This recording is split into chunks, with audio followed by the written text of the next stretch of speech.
नमस्कार जय भारत।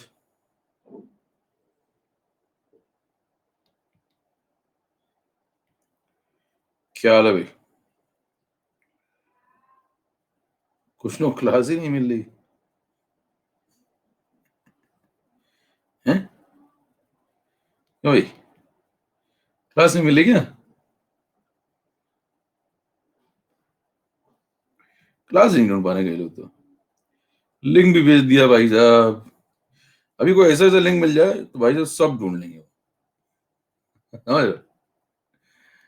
मान लो किसी को अभी अभी ये डाल दो, how to get 720 marks just in 30 minutes study. भाई साहब सारे ढूंढ के बैठ जाएंगे अभी। जान पे खेल के ढूंढ लेंगे एकदम। क्लास नहीं मिल रही है।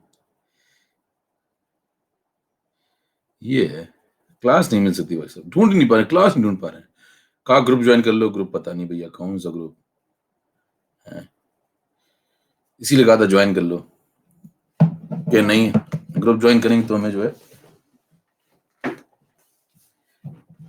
घर मना किया गया हमारे, किसी ग्रुप में ज्वाइन मत हो जाना। हाँ, ग्रुप नहीं ज्वाइन करेंगे। भले ही क्लास छूट जाए लेकिन ग्रुप में ज्वाइन कर लेना कभी गलती से। आधे तो ग्रुप में लिंक भेजा, लिंक ही नहीं खोल रहा उनसे। यार भेजा हुआ लिंक नहीं खोल पा रहे हो तो मतलब ऐसे लोग इतने क्या करते हैं। मान लो इनका एग्जाम हो ना, और एक दिन पहले ही सब कर लेते। मतलब आज क्लास कल पूछ लेते, आज फोन कर रहे हैं कि नहीं, आज नहीं मिला, मिल नहीं रहा। ऐसे लोग होते हैं एग्जाम के दिन सेंटर नहीं ढूंढ पाते हैं। तैयारी पूरी होती है उनकी, उनको सेंटर ही नहीं मिलता है। कहाँ दें जाके, समझ रहे हो? घर ही में दे देते हैं पेपर, कहते हैं मैं घर घर से दे दूं।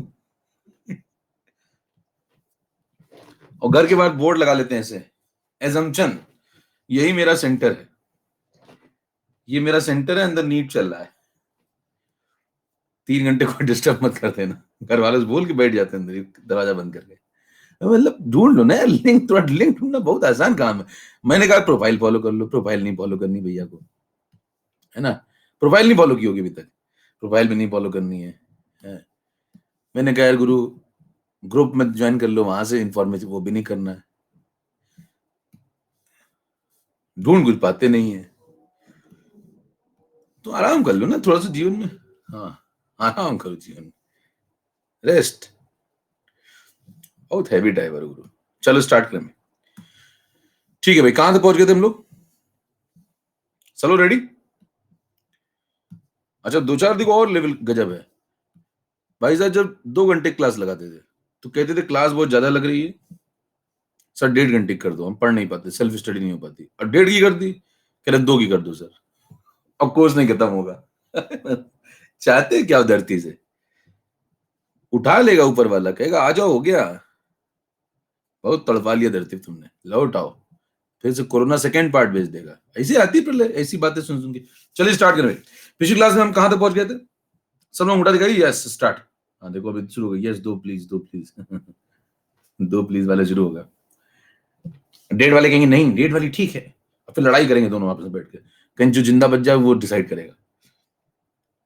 चलो, इससे पहले कि बकवास बढ़े, चलती हुई बकवास को रोक दीजिए, आइए शुरू करते हैं बिना किसी बकवास के।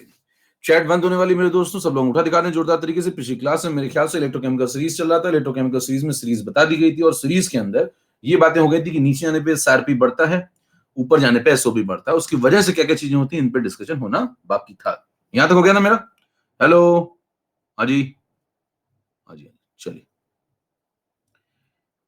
हो गया। अब कोर्स पेज बन गया गुरु, अब देर हो गई, आप पोल कराने से कोई फायदा नहीं, करें पोल करा लो। अब पोल पोल चढ़ने, पिछले पूरे महीने तुमने 1.5 घंटे कर डाला, अब कहाँ पोल पे चढ़ रहे हो?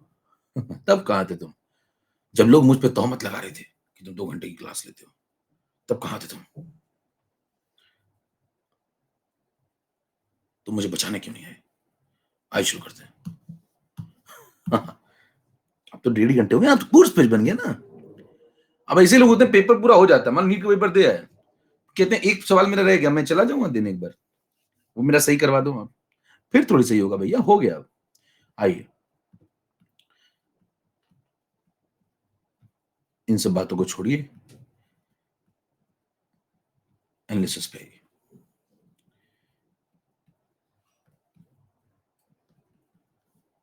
अभी तक के एनालिसिस में आपने पाया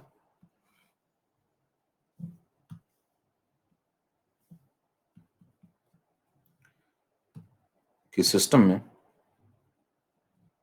नीचे जाने पे और ऊपर जाने पे क्या क्या होता है। नीचे जाने पे एसआरपी बढ़ता है,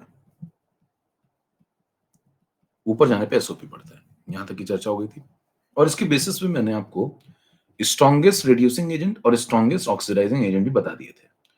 देखिए, जैसी जो पावर होती है वो अपने अपोजिट पोटेंशियल के साथ बढ़ती है, ये चर्चा भी हो गई थी, है ना।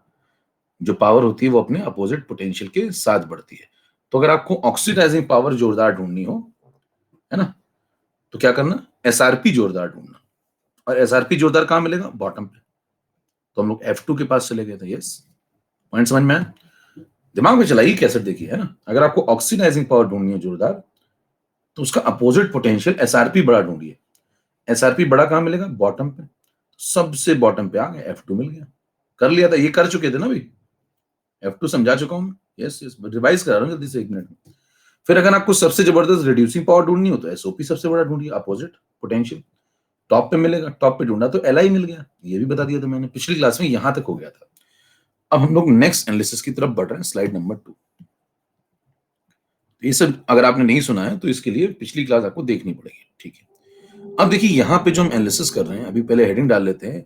एनालिसिस मेटल्स की चल रही है, ये बात पहले तो समझ लीजिए। मैं 2 एनालिसिस करूंगा, है ना। एनालिसिस ऑफ मेटल्स, फिर एनालिसिस ऑफ नॉन मेटल्स, फिर कंक्लूड करूंगा, ठीक है। तो अभी मेटल्स की बातें कर रहा हूं। अब अगर मैं मेटल की बातें करूं, तो मैंने आपको एक पॉइंट बताया था कि नीचे जब आप सीरीज में जाते हैं तो जो रिएक्टिविटी ऑफ मेटल है, ये बता चुका हूं मैं पिछली क्लास में। जो रिएक्टिविटी ऑफ मेटल है वो डिक्रीज करता है। रिएक्टिविटी ऑफ मेटल डिक्रीज करता है। ये समझा दिया था एक बार, सब लोग उठा दिखा दीजिए। ये बात सबको दिमाग में सेट है। ये एग्जांपल देके समझा चुका हूं मैं। पलट के एलआई, पलट पलट के सबको एसओपी बना दिया था पिछली क्लास, देखिए आपको सब रिवाइज करके आया करिए, इसलिए कहता हूं। तो नीचे आने पे मैंने कहा था रिएक्टिविटी ऑफ मेटल डिक्रीज करती है, ये बातें मैंने बताई थी आपको। यानी कि जो अपर मेटल होता है वो मोर रिएक्टिव है। अब कंक्लूजन निकालिए इससे। इसका मतलब ये हुआ, जो अपर मेटल है वो मोर रिएक्टिव है और जो लोअर मेटल है वो, भाई इसमें 4 बातें बताई थी मैंने, बताओ इसमें 4 बातें मैंने क्या क्या बताई थी, जल्दी से देखो, बताओ जरा। नीचे जाने पे क्या क्या बढ़ता है, जल्दी से क्या क्या होता है, एसआरपी बढ़ता है, और क्या बताया था, बताना जल्दी से, बताना। एसआरपी के साथ साथ और बताओ, सेल्फ रिडक्शन टेंडेंसी बढ़ती है, और क्या होता है, ऑक्सीडाइजिंग पावर बढ़ती है नीचे जाने पे, और क्या होता है नीचे जाने पे, रिएक्टिविटी ऑफ मेटल डिक्रीज करता है, और क्या होता है, इलेक्ट्रोपॉजिटिव कैरेक्टर डिक्रीज करता है। सब बातें दिमाग में सेट है, ठीक है, सब सेट है दिमाग में, बातें कर चुके हैं सब बातें हम, यस। तो बातों का फायदा उठाइए। रिएक्टिविटी ऑफ मेटल अगर डिक्रीज करता है तो यानी कि upper metal is more reactive, lower metal is less reactive. Conclusion यहां से निकला। इसका मतलब ये हुआ, इसके मायने ये निकाले जाएं, अपर मेटल मोर रिएक्टिव और ये जो लोअर मेटल है ये लेस रिएक्टिव है,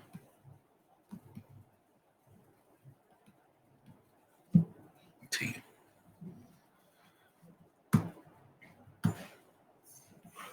अब देखिए, इस कंसेप्ट पे बेस्ड कैसे सवाल आएंगे।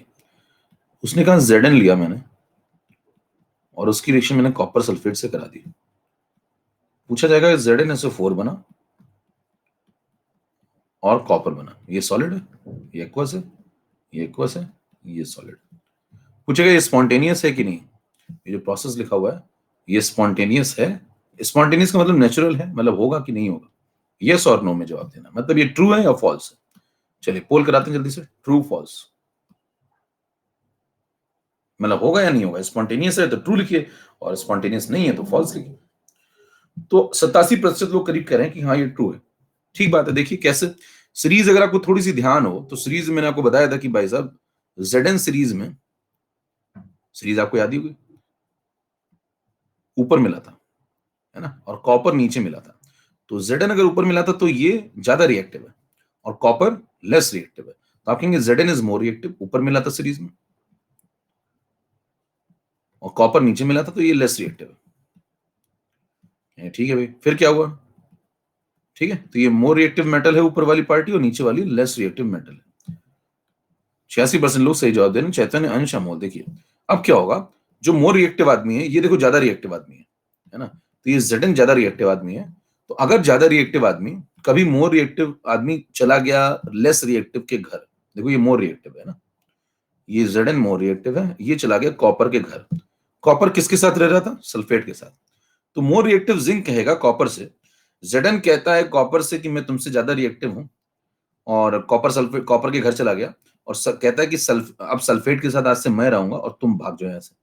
तो बताइए ZN ऐसा कह सकता है, क्यों? क्योंकि ZN ज्यादा रिएक्टिव है। तो ज्यादा रिएक्टिव आदमी जो होता है वो कम रिएक्टिव आदमी के घर गया और कहता है कि अब तुम घर से निकलो, सल्फेट के साथ आज से मैं रहूंगा। तो कॉपर बेचारा देखो घर के बाहर बैठा हुआ है चुपचाप। अब सल्फेट के साथ कौन रहता है? सल्फेट के साथ जिंक रहता है। समझ पा रहे हैं? तो ZN ने कॉपर को उसी के घर से बाहर निकाल दिया। देखो अगर आप समझे रिएक्शन कैसे हुई तो क्या बोलेंगे, मोर रिएक्टिव आदमी ने लेस रिएक्टिव आदमी को उसी के घर से बाहर निकाल दिया। देखो कॉपर यहां गेट पे बैठा हुआ है और सल्फेट के साथ कौन रह रहा है? जिंक रह रहा है। ऐसा कर सकता है। अब मान लीजिए आपसे पूछे ये रिएक्शन स्पॉन्टेनियस है कि नॉन स्पॉन्टेनियस, तो आप कहेंगे यस स्पॉन्टेनियस है। ऐसा हो सकता है, ज्यादा रिएक्टिव आदमी कम रिएक्टिव आदमी को घर से बाहर निकाल सकता है, यस स्पॉन्टेनियस है। क्लियर? फिर मान लीजिए जोश में आ गया कौन? कभी कभी क्या होता है कि लेस रिएक्टिव आदमी भी जोश में आ सकता है बदले की भावना से। मान लीजिए बदले की भावना से कॉपर गया अगले दिन ZnSO4 के घर, और कॉपर क्या कहता है उससे? कहता है कि तुमने मुझको घर से बाहर निकाला था, अब आज मैं आ गया हूं, मैं तुम्हें घर से बाहर निकालूंगा। तो देखिए कॉपर लेस रिएक्टिव है और लेकिन जोश में आ चुका है, बदले की भावना से प्रेरित होकर के वो चला गया, है ना, जिंक के घर। और जिंक के घर कहता है कि भाई साहब अब मैं तुम्हें घर से बाहर निकालूंगा और तुम जाओ दरवाजे बैठो, मैं सल्फेट के साथ रहूंगा। तो जिंक कहता है कॉपर से तुम बहुत कम रिएक्टिव हो, तुमसे ना हो पाएगा। बराबर? तो देखिए कभी कभी क्या होता है, जोश में आकर के कोई व्यक्ति ये कह सकता है कि हाँ हम भी वही करेंगे जो तुमने किया है, लेकिन सबके बस का नहीं होता है। आप इस बात को समझिए। कम रिएक्टिव आदमी ज्यादा रिएक्टिव आदमी को उसके घर से नहीं निकाल सकता, यही सच है दुनिया का। समझ पा रहे हैं? हाँ कोशिश कर सकता है, मन में निकाल सकता है। मन में तो आप बहुत कुछ सोच सकते हैं, मन में सोचना क्राइम नहीं है, करना क्राइम है। ठीक है, तो ध्यान दीजिए ये रिएक्शन नॉन स्पॉन्टेनियस है, ये नहीं होगी। हाँ मन में सोच सकते हैं, मन में आप कुछ भी सोच सकते हैं किसी भी लेवल। किधर बात समझ में आ गई? तो कौन किसको घर से बाहर निकालता है जल्दी से बताओ? ज्यादा रिएक्टिव आदमी, ज्यादा रिएक्टिव आदमी कम रिएक्टिव आदमी को घर से बाहर। आजकल एक नया चल रहा है, क्या अगर अभी से तैयारी शुरू करी जाए तो क्या नीट निकाला जा सकता है? अरे भाई साहब आजकल ये नया चालू हो गया मार्केट में, ये मजेदार था आजकल का। क्या मैं अगर यार ऐसे से जनता चल रही है गुरु, मार डालेंगे बिल्कुल लग रहा है, जीने नहीं देंगे। आओ समझे, इसका मतलब ये कहेंगे ZN ने, कंक्लूड करें, ZN डिस्प्लेसेस Cu+2 आयन। देखिए लैंग्वेज देखिए, Cu+2 ions from its solution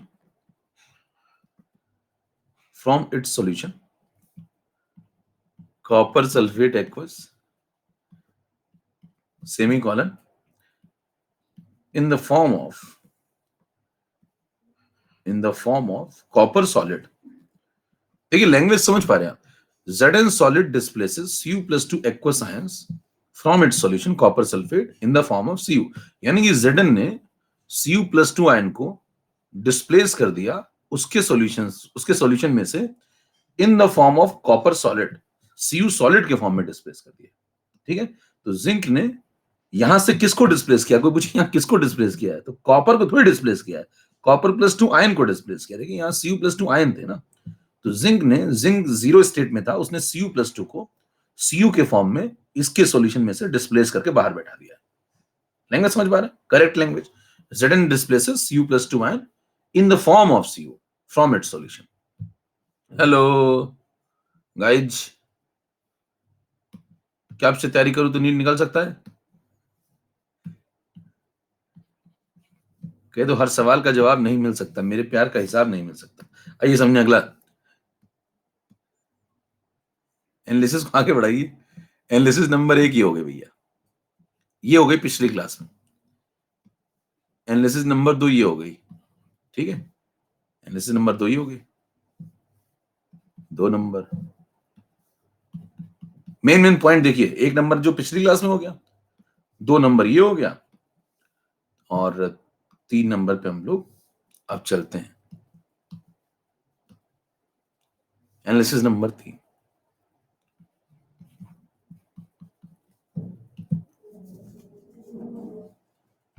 अब देखिए, अब क्या होता है, लोग सच नहीं सुनना चाहते, अच्छा सुनना। आजकल 99% लोग अच्छा सुनना चाहते हैं। सच केवल 1% लोग सुनना चाहते हैं। तो बस कह दो हाँ हो सकता है, क्यों नहीं, व्हाई नॉट। अपर मेटल जो है वो मोर रिएक्टिव है। सच और अच्छा सुनने में फर्क होता है। लोअर मेटल लेस रिएक्टिव होता है, ये आपने पढ़ लिया। अब आप क्या करेंगे, जो ज्यादा रिएक्टिव आदमी है वो क्या बनेगा, वो एनोड बनेगा। ध्यान सुनिए अब जरा, नया कंसेप्ट आ गया। ज्यादा रिएक्टिव आदमी, ज्यादा रिएक्टिव मेटल, अभी सारी एनालिसिस किसकी चल रही है बताओ, मेटल की, है ना।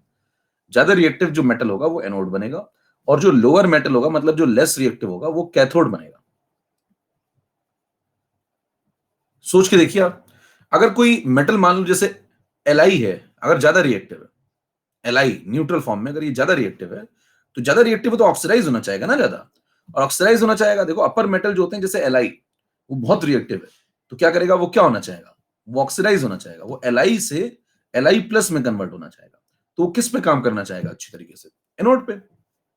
एक और तरीका सुनिए, एक और तरीका सुनिए, ऊपर जाने पे क्या बढ़ता है, ऊपर जाने पे क्या बढ़ता है, एसओपी। ऊपर जाने पे क्या बढ़ता है, एसओपी। तो जिसका एसओपी सबसे अच्छा होगा वो सबसे अच्छा एनोड है। तो जो सबसे टॉप पे है वो सबसे अच्छा एनोड है, क्योंकि उसका एसओपी सबसे जोरदार है। और जो सबसे बॉटम पे, नीचे जाने पे क्या बढ़ता है बताओ, नीचे जाने पे क्या बढ़ता है, एसआरपी। नीचे जाने पे एसआरपी बढ़ता है। तो जो सबसे नीचे लोएस्ट, उसका एसआरपी जोरदार है, तो वो किस पे सेलेक्ट होगा, वो कैथोड पे सेलेक्ट होगा। कैथोड पे देखिए वो सेलेक्ट होता है जिसका रिडक्शन पोटेंशियल जोरदार हो। कैथोड पे होता क्या है, आप दिमाग लगाइए ना, बिल्कुल रटने की बात नहीं, लेकिन सिंपल बात है। कैथोड पे क्या होता है, रिडक्शन होता है। किसका रिडक्शन बेहतरीन होगा, आप दुनिया में उस व्यक्ति से वो काम करवाइए जो काम वो बेहतर कर सकता है, अपने आप चीजें स्पॉन्टेनियस हो जाएंगी, नेचुरल हो जाएंगी। जैसे कोई आदमी पढ़ा अच्छा सकता है तो उसको पढ़ाना चाहिए। अब कोई आदमी बातें अच्छी कर सकता है, केवल बातें करनी चाहिए। समझ पा रहे हैं आप बात को। तो मतलब जो काम जो व्यक्ति अच्छा कर सकता है उससे वो काम करवाना चाहिए। तो मान लीजिए कोई व्यक्ति ज्यादा रिएक्टिव है, कोई ज्यादा रिएक्टिव है ना, या किसी का एसओपी ज्यादा है। देखिए ज्यादा रिएक्टिव मेटल का क्या होता है, एसओपी ज्यादा, ऊपर जाएंगे एसओपी ज्यादा है, तो ऊपर वाले का क्या बना दिया, एनोड। नीचे गए एसआरपी ज्यादा है, नीचे वाले क्या बना दिया, कैथोड। सिंपल। जिसका जो अच्छा है वो टेंडेंसी उससे करवा ली। अब मेरे से पूछिए अगर आप कि जेडन से मैं क्या करवाना चाहूंगा, जब डैनियल सेल बनाता था मेरे पास 2 इलेक्ट्रोड थे। देखिए एक जिंक था एक कॉपर था, बट डैनियल के पास 2 इलेक्ट्रोड थे ना। तो डैनियल के पास जब 2 इलेक्ट्रोड थे, जरा बताइए डैनियल ने किससे क्या करवाया, जेडन कहां मिला उसको, अपर मेटल है। जेडन कहां मिला, अपर मेटल। कॉपर कैसा था बताओ, लोअर मेटल था। तो जेडन कैसा था, ज्यादा रिएक्टिव था, है ना। जेडन ज्यादा रिएक्टिव था, जो ज्यादा रिएक्टिव था उसको कहां ले लिया, ऊपर वाले को एनोड, नीचे वाले को कैथोड। सिंपल लॉजिक है, ऊपर वाले का हमेशा एनोड और नीचे वाले का हमेशा कैथोड। बताओ ऊपर वाले का क्या बनाया उसने, एनोड, और नीचे वाले क्या बनाया, कैथोड। जो जो काम अच्छा कर सकता उससे वो काम करवा लिया उसने।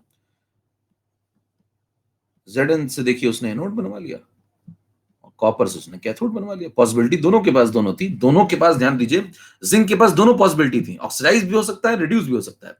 कॉपर के पास दोनों पॉसिबिलिटी थी, ऑक्सीडाइज भी हो सकता है, रिड्यूस भी हो सकता है, क्योंकि वो इलेक्ट्रोड्स हैं, और इलेक्ट्रोड दोनों काम कर सकते हैं, ऑक्सीडाइज भी हो सकते हैं, रिड्यूस भी हो सकते हैं। 2 प्रकार के पोटेंशियल होते हैं, ऑक्सीडेशन पोटेंशियल, रिडक्शन पोटेंशियल। वो क्या करेगा वो इस बात पे डिपेंड करेगा कि वो क्या बेहतर कर सकता है। वो क्या करेगा वो इस बात से तय होगा कि जिंक क्या बेहतर कर सकता है। तो जिंक एनोड पे बेहतर काम कर सकता है, और कॉपर कैथोड पे बेहतर काम कर सकता है। तो जिंक का एनोड बनवा दिया, कॉपर का कैथोड बना दिया, ऊपर वाले का एनोड, नीचे वाले का कैथोड। सिंपल। ठीक है भैया, हेलो। इसलिए इसलिए जब आप डैनियल पढ़ते हैं तो जिंक का उसने एनोड बनवाया था, और नीचे वाले का उसने कैथोड बनवाया था, और दोनों को मिलाकर उसने एक सर्किट लिख दिया था। उसने कहा था Zn plus Cu plus 2 gives Zn plus 2 plus Cu। खत्म, ये सेल बन गया था हमारा, और बस डैनियल चल पड़ा था। ठीक है, तो ये सब बातें आप पहले भी पढ़ चुके हैं, इसको आपने कनेक्ट कर लिया, है ना। आपने सीरीज वाले कंसेप्ट से कनेक्ट कर लिया, तो रिएक्टिविटी सीरीज से कनेक्ट कर पाना चीजों को। यस, चलिए भी आगे बढ़ते जाए। अब उसके बाद जो है नेक्स्ट एनालिसिस में एक इसी पे बेस्ड सवाल हो जाए, एक क्वेश्चन हो जाए, एनालिसिस नंबर 3 पे एक क्वेश्चन हो जाए। 5 नंबर स्लाइड पे आ जाइए। मान लीजिए आपसे कहता है Cr+3, Cr क्रोमियम है और दूसरा इलेक्ट्रोड है मेरे पास Fe+2, ठीक है। अब मेरे से पूछता है कि बताओ कि मैं किसका एनोड बनवाऊं, किसका कैथोड बनाऊं, जिससे कि सर्किट स्पॉन्टेनियस तरीके से काम करे। ठीक है, जरा चैट में लिखिए सब लोग, जरा किसका एनोड बनवाऊं।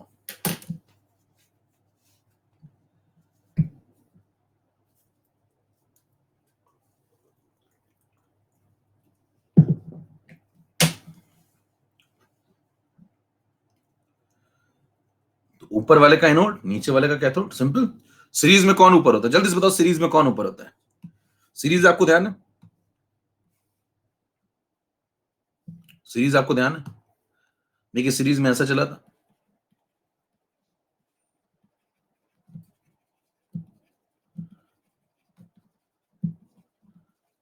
ऐसा।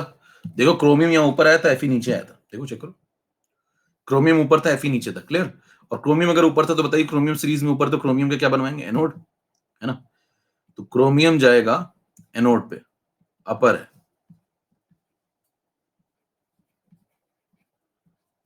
और ये लोअर है।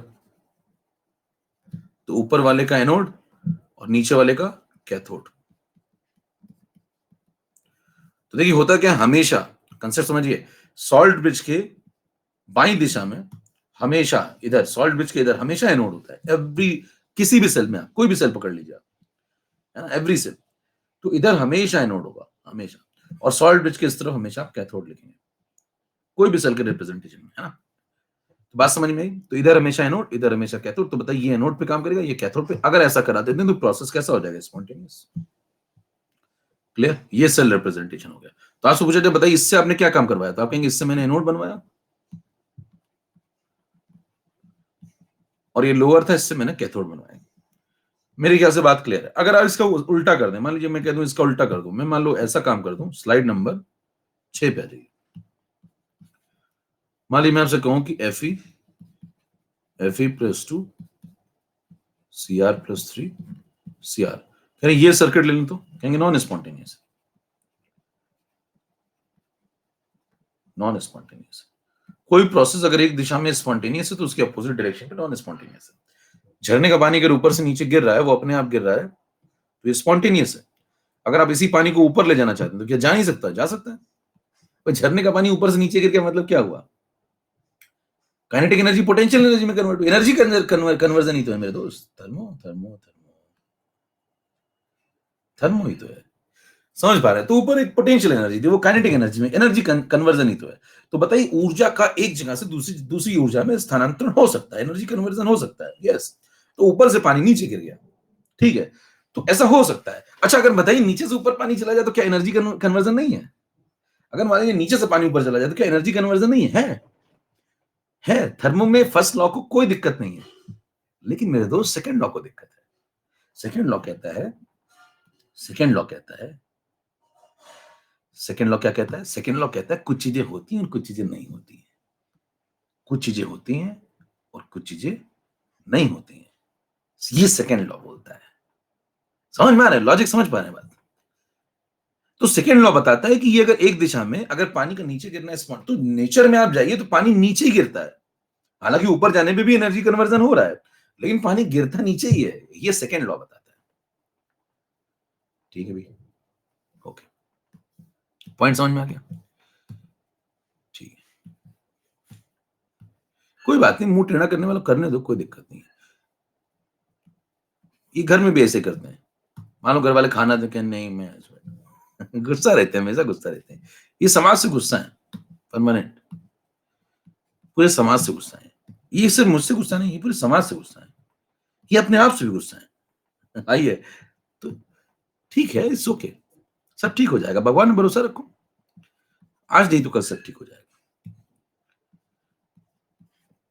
आइए, कॉपर सल्फेट एक्वस सॉल्यूशन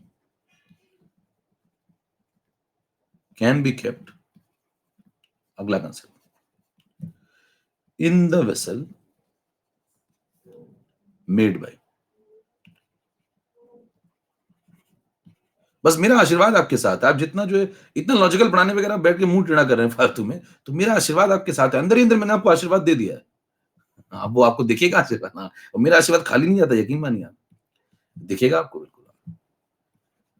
हाँ, कहाँ दिखेगा आप देखिए जा करके। हाँ, बिल्कुल। तो आप जितना करते जा रहे हैं उतना मतलब मिलेगा आपको बिल्कुल, रिटर्न में आएगा आपके पास। आईटीआर भरा जाएगा आपका, चिंता मत करिए, हर इन्वेस्टमेंट का आईटीआर है। लीजिए, कॉपर सल्फेट को अगर आपसे पूछा जाए copper sulphate solution can be kept in the vessel made bye, copper sulphate के सॉल्यूशन को किस मेटल की वेसल में रखना सुरक्षित है? कैन बी केप्ट मतलब किस में रखना सुरक्षित है? जिंक में रखें, सिल्वर में रखें, दोनों में रख सकते हैं या फिर किसी में नहीं रखते। पोल शुरू करो, स्टार्ट। 4 ऑप्शन का पोल है ये, स्टार्ट।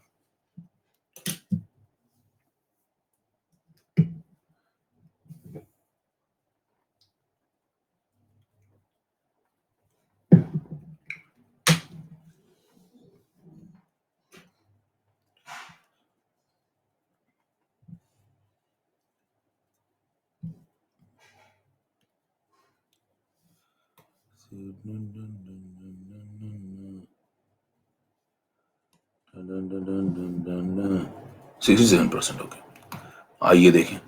चैतन, अंश कुमार, सूरज सिंह अमोल लिख रहे हैं, सागर। आइए देखिए, कॉपर सल्फेट को अगर आपने जिंक के भरोसे छोड़ दिया मेरे दोस्त, तो जिंक निकलेगा मोर रिएक्टिव, है ना। Zn कैसा है? कॉपर से मोर रिएक्टिव। अगर आप मोर रिएक्टिव की वेसल में उसको रख के छोड़ जाएंगे, तो जिंक क्या करता है, कॉपर सल्फेट से बात करेगा, और कॉपर सल्फेट से बात क्या करेगा, कहेगा मैं तुमसे ज्यादा रिएक्टिव हूं। बात तो क्या करेगा, कहेगा मैं तुमसे ज्यादा रिएक्टिव हूं, और मैं तुमको इस वेसल से साइड में बैठा दूंगा और मैं सल्फेट के साथ रहूंगा। तो पता लगा आप जिंक के भरोसे छोड़ के भाई सब कॉपर सल्फेट को, आप लौट के आए तो पता लगा कॉपर बाहर दरवाजे बैठा हुआ है, जिंक सल्फेट के साथ रह रहा है। तो मतलब खेल हो गया ना, कॉपर सल्फेट सुरक्षित ही नहीं है। कॉपर सल्फेट सुरक्षित ही नहीं है ना, तो इसका मतलब जिंक के साथ अगर छोड़ के जाएंगे तो ये तो रिएक्ट कर जाएगा ना, ये ज्यादा रिएक्टिव है, तो कॉपर सल्फेट सुरक्षित नहीं है। तो किसके साथ छोड़ के जाना चाहिए? लेस रिएक्टिव के साथ। तो सिल्वर कैसा है? सिल्वर कॉपर के नीचे आता है। अगर आप यहाँ चेक करेंगे सीरीज में, तो यहाँ पे काफी नीचे, जब हाइड्रोजन के नीचे आएंगे तो फिर नीचे हाइड्रोजन के जब आप गए थे ऐसे, तो यहां मिला था आपको, है? तो देखिए यहां पे आप चेक करें तो कॉपर के नीचे आता है सिल्वर, है ना। और अगर नीचे आता है तो बताइए, इसका मतलब ये हुआ कि कॉपर सल्फेट का जो सॉल्यूशन है उसको आप सिल्वर में रख सकते हैं, क्योंकि silver is less reactive. Less reactive आदमी के साथ सुरक्षित छोड़ा जा सकता है, क्योंकि सिल्वर कुछ करेगा नहीं। आप सिल्वर के साथ छोड़ के जाइए इसको, आप लौट के आएंगे एकदम आराम से सिल्वर के अंदर, ये चांदी के बर्तन में एकदम कॉपर सल्फेट आराम से पड़ा रहेगा, वो रिएक्ट नहीं करेगा। मतलब ये एजी इस कॉपर को घर से बाहर नहीं निकालेगा, कॉपर अपने ही घर में होगा, एजी का बर्तन बाहर रहेगा, बराबर। तो सुरक्षित है कॉपर सल्फेट का भविष्य। तो आप दो बातें दिमाग में रखिए, है ना। अगर किसी को सुरक्षित रखना है तो किस में रखना चाहिए? लेस रिएक्टिव में। किसी को सुरक्षित रखना है तो किस में रखना चाहिए? लेस रिएक्टिव में, बराबर। यस, चलिए। और ऊपर वाले का एनोड, नीचे वाले का कैथोड। दो तीन बातें क्लियर दिमाग में। अभी तक का कंक्लूजन क्या क्या निकला? ऊपर वाले का, अपर वाले का एनोड, नीचे वाले का कैथोड, मेटल के केस में। और दूसरा इंपॉर्टेंट पॉइंट, किसी सॉल्यूशन को सुरक्षित रखना है तो उससे लेस रिएक्टिव में सुरक्षित रखें। इतना पॉइंट मेरे ख्याल सबको क्लियर है। अंगूठा दिखा दें जितने लोगों को समझ में आ रही बात। 8 नंबर पे आ जाइए। नेक्स्ट एनालिसिस ये कहती है, एनालिसिस नंबर हो गई आपकी ये 3 हो गई यहां तक कंप्लीट, ठीक है। 3 के बाद आ जाओ 4 नंबर। 4 नंबर, 4 नंबर ही कहती कि डिस्प्लेसमेंट रिएक्शन को समझाया जाए। एक रिएक्शन होती है, इसको बोलते हैं hydrogen displacement method. Hydrogen displacement method, ठीक है। इसमें क्या होता है, जो जिंक है वो मान लीजिए आप H2SO4 से रिएक्शन कराते हैं इसकी, तो ZnSO4 बन जाएगा और H2 गैस बन जाएगी, H2 गैस बन जाएगी। अब H2 गैस में एरो ऐसी बना देते हैं। एरो ऐसी बनाने का मतलब वो H2 वेसल से बाहर निकल जाएगी ना, ऐसे बाहर निकल जाएगी। अब देखिए हुआ क्या मेरे दोस्त, कि जो Zn है, Zn सीरीज में अगर आप ढूंढें तो सीरीज में Zn हाइड्रोजन से सीरीज में ऊपर मिलता है ना। Zn अगर आप सीरीज में ढूंढेंगे तो H2 वाली जो रिएक्शन आपने लिखी थी उसमें Zn ऊपर मिलेगा आपको, है ना। और जैसे कॉपर है, Ag है, Au है, वो नीचे मिलेंगे, है ना। ये सब नीचे मिलेंगे। तो जो ऊपर होते हैं यहाँ पे मेटल, हाइड्रोजन से सीरीज में जो ऊपर है वो एक्टिव मेटल्स, उन्हें क्या कहा जाता है? उन्हें कहा जाता है एक्टिव मेटल्स। तो यहां पे एक पॉइंट ऐड करें,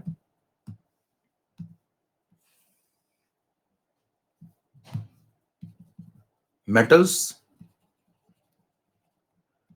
द लगा दीजिए, the metals style, which exist above in the electrochemical series.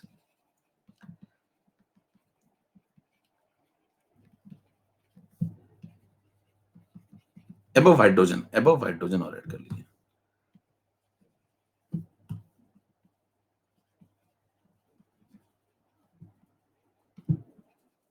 in the electrochemical series can displace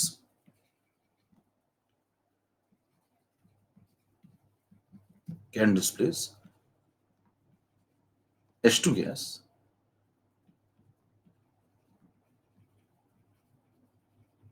on reaction of metal with mineral acids। जैसे उदाहरण के तौर पर मिनरल एसिड ये है, ये सब आपको इनऑर्गेनिक वाली पार्टी पढ़ाएगी। तो होता क्या है यहाँ पे, जो जिंक है, जिंक देखिए हाइड्रोजन से सीरीज में ऊपर है, तो ये क्या करेगा, इस एसिड से जब रिएक्शन करेगा तो क्योंकि वो सीरीज में ऊपर है तो ऊपर वाली चीज नीचे वाले को डिस्प्लेस कर सकती है। तो जिंक ने H+ को, देखिए डिस्प्लेस किसको किया, अगर कोई पूछे डिस्प्लेस किसको किया है तो आप कहेंगे H+ को डिस्प्लेस किया, यहां से हाइड्रोजन आयन को डिस्प्लेस किया, किस फॉर्म में, तो कहेंगे H2 के फॉर्म में, बराबर। तो लैंग्वेज सही क्या होनी चाहिए, Zn ने H2SO4 में से H+ को H2 के फॉर्म में डिस्प्लेस कर दिया है, क्योंकि जिंक सीरीज में हाइड्रोजन से ऊपर पड़ता है, क्लियर। इसीलिए जिंक को क्या कहा जाएगा, एक्टिव मेटल। ऐसे लोगों को क्या कहा जाता है, active metals. The metals which exist above hydrogen in electrochemical series can displace H2 and these are known as active metals। these metals are known as, इनको बोलते हैं एक्टिव मेटल्स, ठीक है। अच्छा, सेकंड पॉइंट आता है कि पैसिव मेटल्स फिर क्या होते हैं, जो सीरीज में हाइड्रोजन से नीचे हो। जैसे कल को अगर मान लीजिए एयू का मन कर जाए कि भाई साहब हम भी यही करेंगे, मैंने कहा ना मन तो किसी का भी कुछ भी कर सकता है, लेकिन सबसे हो नहीं पाता, आप समझिए इस बात को, मतलब गलती उनकी नहीं है, इसमें संरचना की गलती है। अब देखिए एयू कल को कोशिश करे कि भाई साहब मैं भी H+ को यहां से हटाऊंगा, नहीं हो पाएगा, लेस रिएक्टिव है, पैसिव मेटल है, बराबर। तो देखिए सोना जो होता है वो जल्दी खराब भी नहीं होता, इसलिए इनर्ट है काफी, है ना। इसीलिए बोलते हैं, देखिए ऐड आता है उसमें कहते हैं सोना है सदा के लिए, है ना। देखिए उसमें आते हैं ना, कभी ऐश्वर्या आंटी आती है, कभी तनिष्क ऐड हो रहा है, तो उसमें ऐड में क्या कहा जाता है, एक लाइन होती है, टैग लाइन, सोना है सदा के लिए। तो सोना सदा के लिए क्यों होता है, क्योंकि रिएक्ट नहीं करता, है ना। ठीक है, नेक्स्ट पॉइंट, 4 नंबर तक क्लियर। नेक्स्ट पे आ जाइए। नेक्स्ट पॉइंट है एनालिसिस नंबर 5। एनालिसिस नंबर 5 ये कहती है कि स्टेबिलिटी ऑफ मेटल ऑक्साइड को चेक किया जाए। स्टेबिलिटी ऑफ मेटल ऑक्साइड को चेक किया जाए, कैसे चेक करेंगे, कौन सा मेटल ऑक्साइड ज्यादा स्टेबल है ना। अब देखिए इसमें कंसेप्ट सीखिए। जैसे एक मेटल ऑक्साइड का आपने जनरल फॉर्मूला लिखा, सपोज क्या लिखेंगे जनरल फॉर्मूला, जल्दी से बताना जरा, किसी मेटल ऑक्साइड का जनरल फॉर्मूला। कोई कह रहा बायो पढ़ा दो, कोई कह रहा इनऑर्गेनिक पढ़ा दो, कोई कह रहा फिजिक्स पढ़ा दो, भाई साहब मतलब जीने नहीं दो। हाँ M2OX, कई लोग MO लिख रहे हैं, उनसे मुझे सहानुभूति है हमेशा की तरह।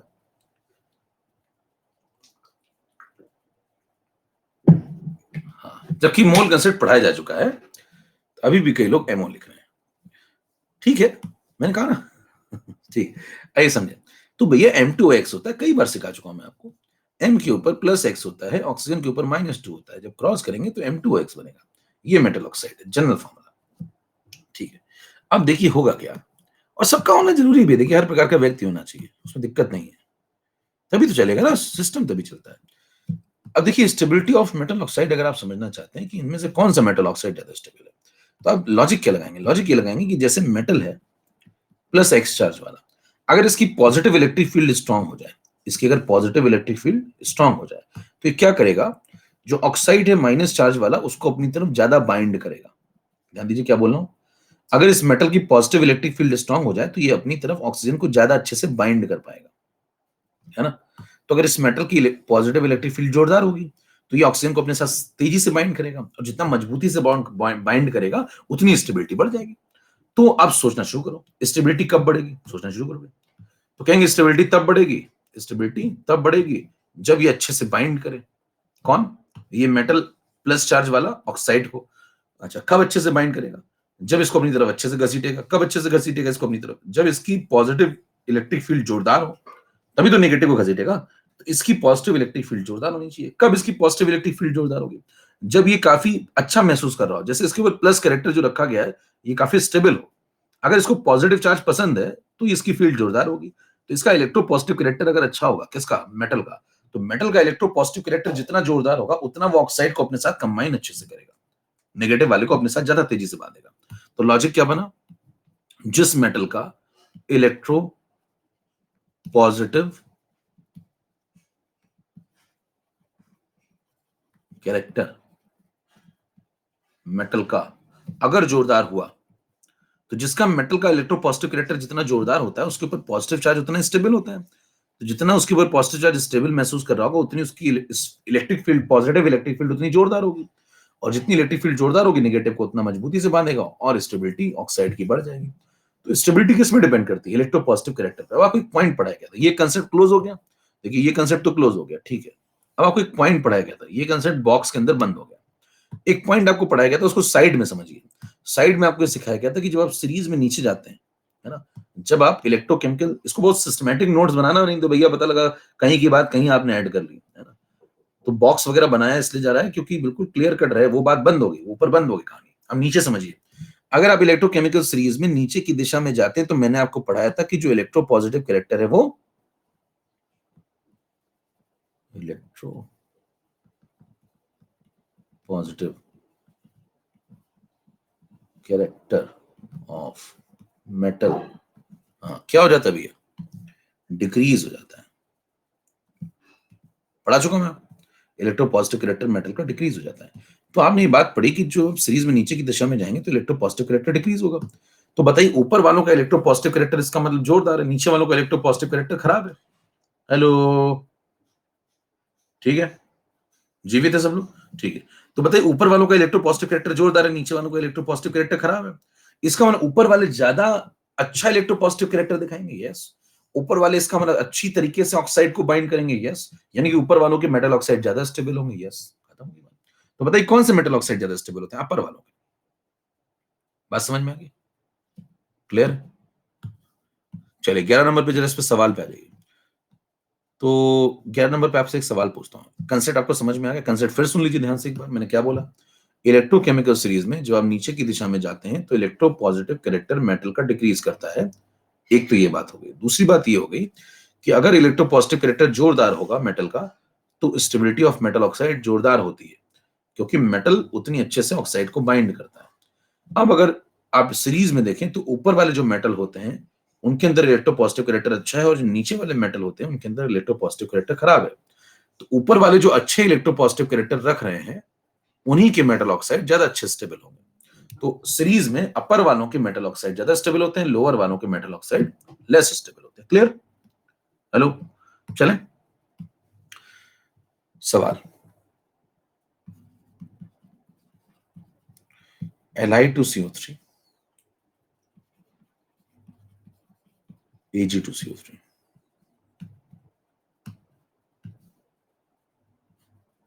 इसको हीट कर दो, इसको भी हीट कर दो। जब दोनों को हीट करेंगे, इसको भी और इसको भी, तो क्या होगा?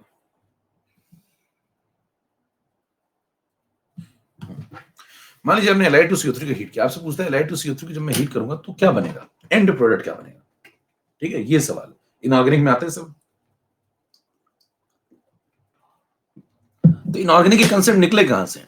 आप इनऑर्गेनिक का कोई भी कंसेप्ट पढ़, आप मेटलर्जी पढ़ते होंगे, उसमें आप पढ़ते होंगे कौन किसको रिड्यूस करेगा, कौन नहीं करेगा, कार्बन किसको किसको रिड्यूस करता है, वो सब कंसेप्ट कहां से निकले? Ellingham diagram. एलिंगम डायग्राम क्या होता है? Spontaneity thermodynamics. तो मतलब कभी भी आप देखिए, इनऑर्गेनिक को सहारा लेना पड़ता है, ऑर्गेनिक को भी सहारा लेना पड़ता है, सबको फिजिकल केमिस्ट्री का ही सहारा लेना पड़ता है। क्यों? क्योंकि डेटा अपने पास है, इसीलिए आई लाइक इट।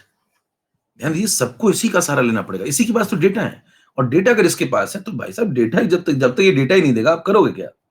आप पढ़ोगे ऑर्गेनिक के अंदर, बताइए एसिडिक कैरेक्टर पढ़ रहे हैं, तो आप देखोगे ना के इसका इतना है, इसका के इतना है, देखोगे ना के का डेटा कहां से आया? आया नहीं कि इक्विलिब्रियम, इक्विलिब्रियम किसने दिया? Physical chemistry. तो आपको समझना पड़ेगा, डेटा जानने के लिए आपको हर बार यही आना पड़ेगा। तो देखिए Li2CO3, Li2CO3 को जब आप हीट करेंगे और Ag2CO3 को जब आप हीट करेंगे, दोनों में फर्क क्या होता है समझिए थोड़ा ध्यान से। देखिए आप हीट करेंगे तो कार्बन डाइऑक्साइड निकल जाएगी, पहला काम तो यहां भी और यहां भी। उसके बाद जब आप दोबारा हीट करेंगे और हीट कर दे, मान लीजिए फर्दर हीट कर दें, फर्दर हीट करेंगे तो देखिए ऑक्साइड्स में से ऑक्सीजन निकल सकती है ना? अब बताइए कौन से ऑक्साइड्स में से ऑक्सीजन निकलेगी और किस में से नहीं निकलेगी? किस में से निकलेगी, चलो ये बता दो, एक चीज बता दो, किस में से निकलेगी ऑक्सीजन? किस में से निकलेगी? जो लेस स्टेबल होगा, जो लेस स्टेबल होगा। सोचने का तरीका देखिए ना आप, रटने की जरूरत नहीं है। देखिए जो लेस स्टेबल कौन होगा? जिसका इलेक्ट्रोपॉजिटिव कैरेक्टर कमजोर हो। लेस स्टेबल कौन होगा? जिसका इलेक्ट्रोपॉजिटिव कैरेक्टर, ये लेस स्टेबल वही होगा जिसका इलेक्ट्रोपॉजिटिव कैरेक्टर कमजोर हो। कमजोर किसका होता है? जो नीचे हो। और नीचे कौन होता है? नीचे सिल्वर होता है। तो बताइए सिल्वर का जो ऑक्साइड है क्या वो लेस स्टेबल है? यस। सिल्वर का जो ऑक्साइड है क्या वो लेस स्टेबल ऑक्साइड है?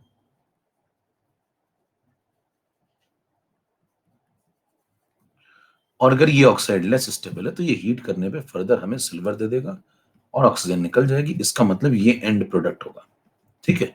लेकिन Li2O जो है वो बहुत टॉप पे बैठा हुआ है, ये काफी स्टेबल ऑक्साइड है। तो अगर ये मोर स्टेबल ऑक्साइड है काफी, तो ये आपको आसानी से हीट करने पे Li नहीं देगा, यानी कि फर्दर रिएक्शन नहीं होगी। तो सवाल पूछा जाता है कि जब Li2CO3 को हीट करते हैं तो एंड प्रोडक्ट Li मिलता है क्या? 4 ऑप्शन दे देगा आपको। तो नहीं मिलता है, Li2O मिलता है, जबकि Ag2CO3 को हीट करने पे एंड प्रोडक्ट Ag मिलता है। कितनों को बात समझ में आ गई? चलिए भाई, एक पॉइंट यहां पे कंक्लूड करके लिख लेते हैं। तो ये सब चीजें जो है कंसेप्चुअल है।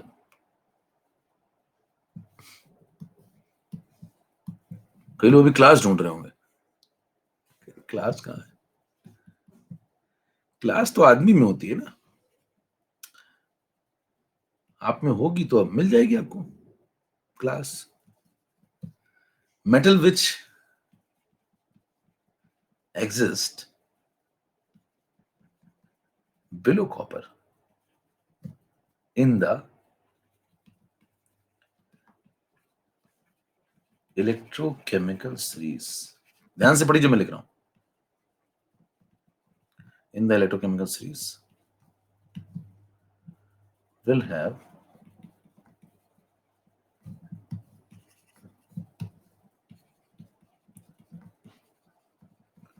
have very less electropositive character. ध्यान से बात को पढ़िए, क्या बात लिखी जा रही है। सो दैट, जो समझाई है वही लिख रहा हूं। So that metal oxides of these metals are very less stable। देखिए अब पॉइंट समझिए, कह रहा है कि ऐसे मेटल्स जो कॉपर के नीचे होते हैं सीरीज में, कॉपर खुद बहुत नीचे होता है। देखिए आप कॉपर को ढूंढिए, हाइड्रोजन मिलेगा, हाइड्रोजन के भी नीचे, देखिए हाइड्रोजन के भी नीचे कॉपर मिलेगा। तो हाइड्रोजन खुद 0 पे मिलता है, यहाँ पे रेफरेंस पॉइंट बहुत नीचे मिलता है। तो उसके भी नीचे ये जो मिल रहा है CuHg, Ag, Pt और Au, है ना? तो ये जो उससे भी नीचे मिल रहा है, वो लोग तो भैया, वो लोग तो बहुत ही खत्म टाइप के हैं। फिर इसका मतलब देखिए H2 आपको यहां मिला, इसके भी जो नीचे मिले वो तो बहुत खत्म टाइप के हैं। तो आपको जो लोग यहां मिलेंगे H2 के भी नीचे, यानी कॉपर के भी नीचे, तो कॉपर के नीचे जो मिलते हैं लोग भाई साहब, वो बिल्कुल खत्म टाइप के इलेक्ट्रोपॉजिटिव कैरेक्टर है। तो अगर इनके अंदर इलेक्ट्रोपॉजिटिव कैरेक्टर खत्म टाइप का इन लोगों के अंदर, तो इनमें से अगर आप कोई व्यक्ति का ऑक्साइड बनाते हैं, जैसे सिल्वर का ऑक्साइड बनाते हैं आप, तो वो बहुत लेस स्टेबल होगा, ठीक है। यही बोल रहा है, metals which exist below copper in the electrochemical series. तो मतलब इलेक्ट्रोकेमिकल सीरीज में कॉपर के नीचे देखना है, पता लगा पीरियोडिक टेबल देखने लगे। हाँ भैया, तो मतलब भावना को रोकिएगा अपनी, इसे लिख दिया है कॉपर के नीचे जो एग्जिस्ट करते हैं इलेक्ट्रोकेमिकल सीरीज में, वो लोग बहुत कम इलेक्ट्रोपॉजिटिव कैरेक्टर रखते हैं, very less electropositive character, so that उनके जो मेटल ऑक्साइड्स हैं उनकी स्टेबिलिटी बहुत कम होती है। ठीक है, चले नेक्स्ट पॉइंट। तो इलेक्ट्रोपॉजिटिव कैरेक्टर उनका कम होने की वजह से, देखिए यहाँ पे 2 पॉइंट बना लीजिए ऐसे, इलेक्ट्रोपॉजिटिव कैरेक्टर बहुत कम होने की वजह से उनकी स्टेबिलिटी बहुत खराब होती है, किनकी, जो कॉपर के बहुत नीचे होते हैं। चलो नेक्स्ट पॉइंट। कितना कॉन्फिडेंस आ गया यहां तक बातों में?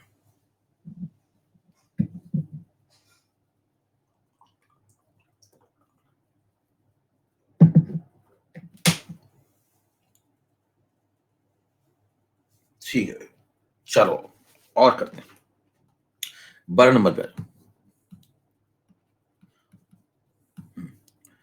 एक सवाल देते हैं।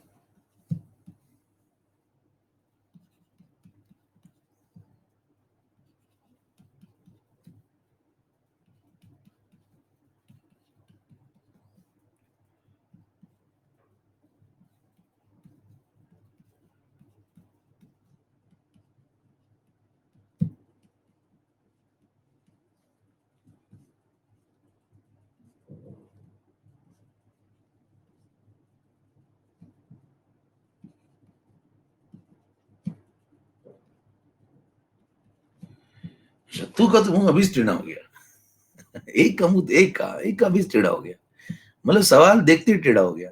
कह रहे नेचुरल टेढ़ा है मेरा,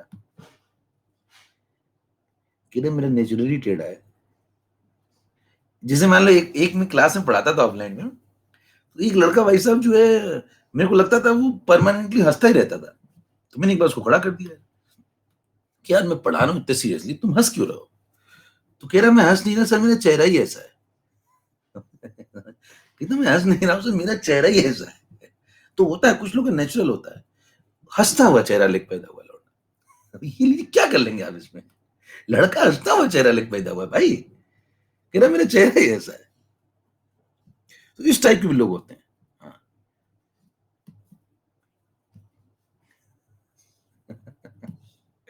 कह रही मुबारक हो, हंसता हुआ लड़का पैदा हुआ है। I like it. कह रही बहुत जालिम आदमी है ये। मैं मतलब अगर थोड़ा सा खेलने पे आ जाऊंगा तो मतलब ठीक है, अभी तो मैं क्या है कि ऑनलाइन में पढ़ा रहा हूँ, तो ठीक है, थोड़ा सा सुरक्षित हैं लोग, फिर भी लोग सुरक्षित हैं। ऑफलाइन में खड़े नहीं होने देता था मैं, यकीन मानिए, खड़े नहीं हो पाते थे लोग, बैठे बैठे ही निकल लेते थे। अभी तो ठीक है थोड़ा बहुत, यू नो, जस्ट प्ले। आइए समझे।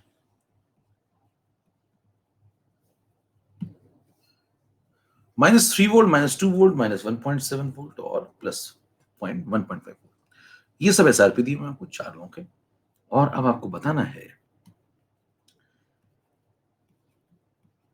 अब आपको बताना है कुछ बातें। अच्छा, ये मेटल से कि नॉन मेटल है? चलो पहले तो यही बता दो, ये मेटल से या नॉन मेटल से? ट्रेनिंग वाले लोग बताओ, मेटल से कि नॉन मेटल है? जल्दी से बताओ, टेढ़े टेढ़े करके बता दो। हाँ, जैसा मुंह वैसे बता दो, मेटल है कि नॉन मेटल है? मेटल।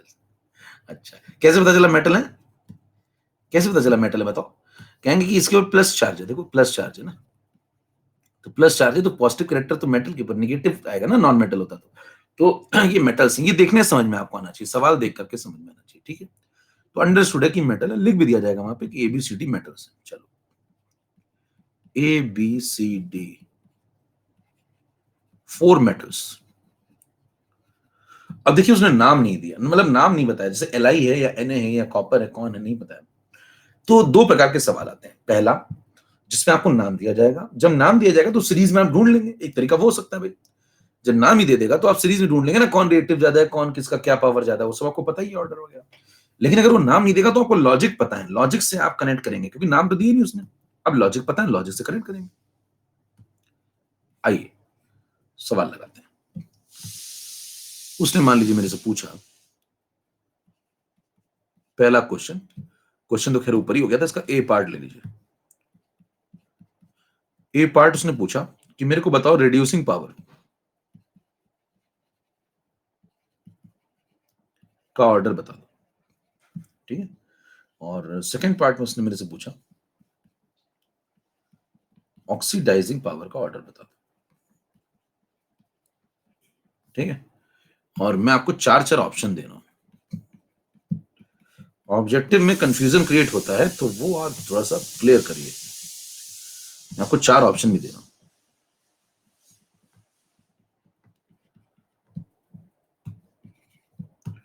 लगाइए, तब तक लगाइए, शुरू करिए।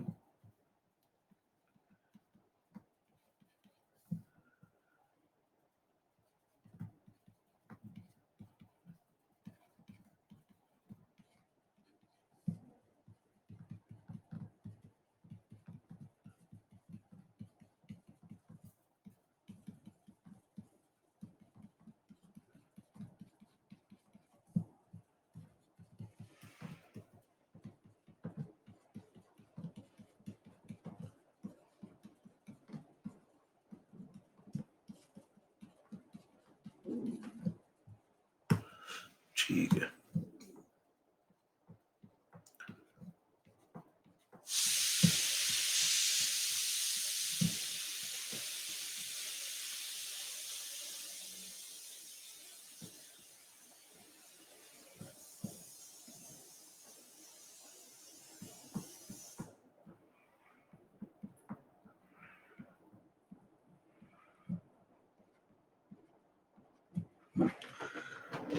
चलो भाई टेढ़े मुंह से लगाओ जल्दी से सब लोग।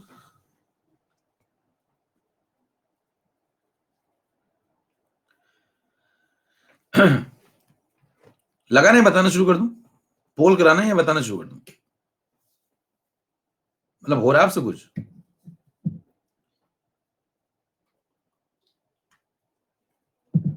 चलो देखो, पोल करा रहे हैं। पहले मैं पोल कराता हूं। मतलब जो डेटा दिख रहा है अपने को उस पर आसान पोल हो सकता है। आसान पोल इसका हो सकता है। चलो हिंट भी देते हैं क्यों आसान हो सकता है। देखो ऑक्सीडाइजिंग पावर एसआरपी से कनेक्टेड होती है, पावर अपने अपोजिट पोटेंशियल से कनेक्टेड होती है। देखिए पावर अपने अपोजिट पोटेंशियल से कनेक्टेड होती है। क्लियर? ठीक है, एक बात ही बस, एक ही लाइन तो दिमाग में रखनी है ना, पावर अपने अपोजिट पोटेंशियल से। हाँ, कल 4 बजे क्विज है तो क्या हो गया, उठ जाना 4 बजे। कल 4 बजे उठ जाना ना, क्या हो जाएगा सर? 4 बजे कभी नहीं उठे आज तक? हाँ, तो ऑक्सीडाइजिंग पावर रिडक्शन पोटेंशियल से कनेक्टेड है। अब ये चार ऑप्शन है। अब मैं इसके लिए पोल करा रहा हूं, ठीक है, इसके लिए पोल करा रहा हूं, ठीक है। अब उसको फालतू में गलती से असल में लग गई क्लास, समझ रहे हो, लगनी थी 4 PM पे, लग गई 4 AM पे, तो ठीक है अब दे लेना। हाँ, लगनी थी वो 4 PM पे, गुरु लग गई 4 AM पे, AM PM हो गया मतलब।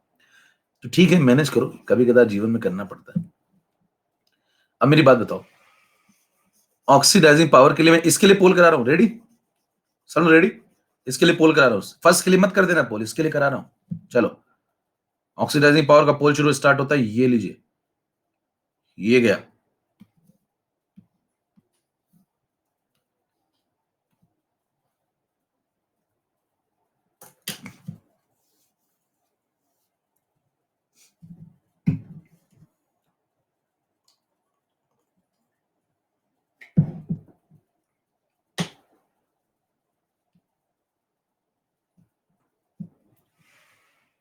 सीरीज कैसे याद रखें? अब सीरीज का अपना अपना तरीका होता है यार, देखो सबका। इनऑर्गेनिक में आपको तरीका बताया जाएगा, मेरा जैसे अलग टाइप का, वो आपको पता नहीं, समझ में ही नहीं आया। लिखबा काना मंगाल मंजन करफी कट कोनीसन बीबीएस2 को पटाऊ, सबके अपने तरीके होते हैं। कुछ तरीका बना लीजिए आपने।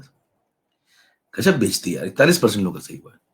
चैतन्य, अमूल, सूरज, आओ समझे, सबके अपने तरीके होते हैं। तो आप एक तरीका बना लीजिए कॉमन, कुछ इनिशियल्स लेकर के। अब देखिए, ये सब काम इनऑर्गेनिक में करवाया जाता है। इनऑर्गेनिक वाली पार्टी काम है ये सब, है ना? क्या बोलते हैं उसको, क्या बनाना?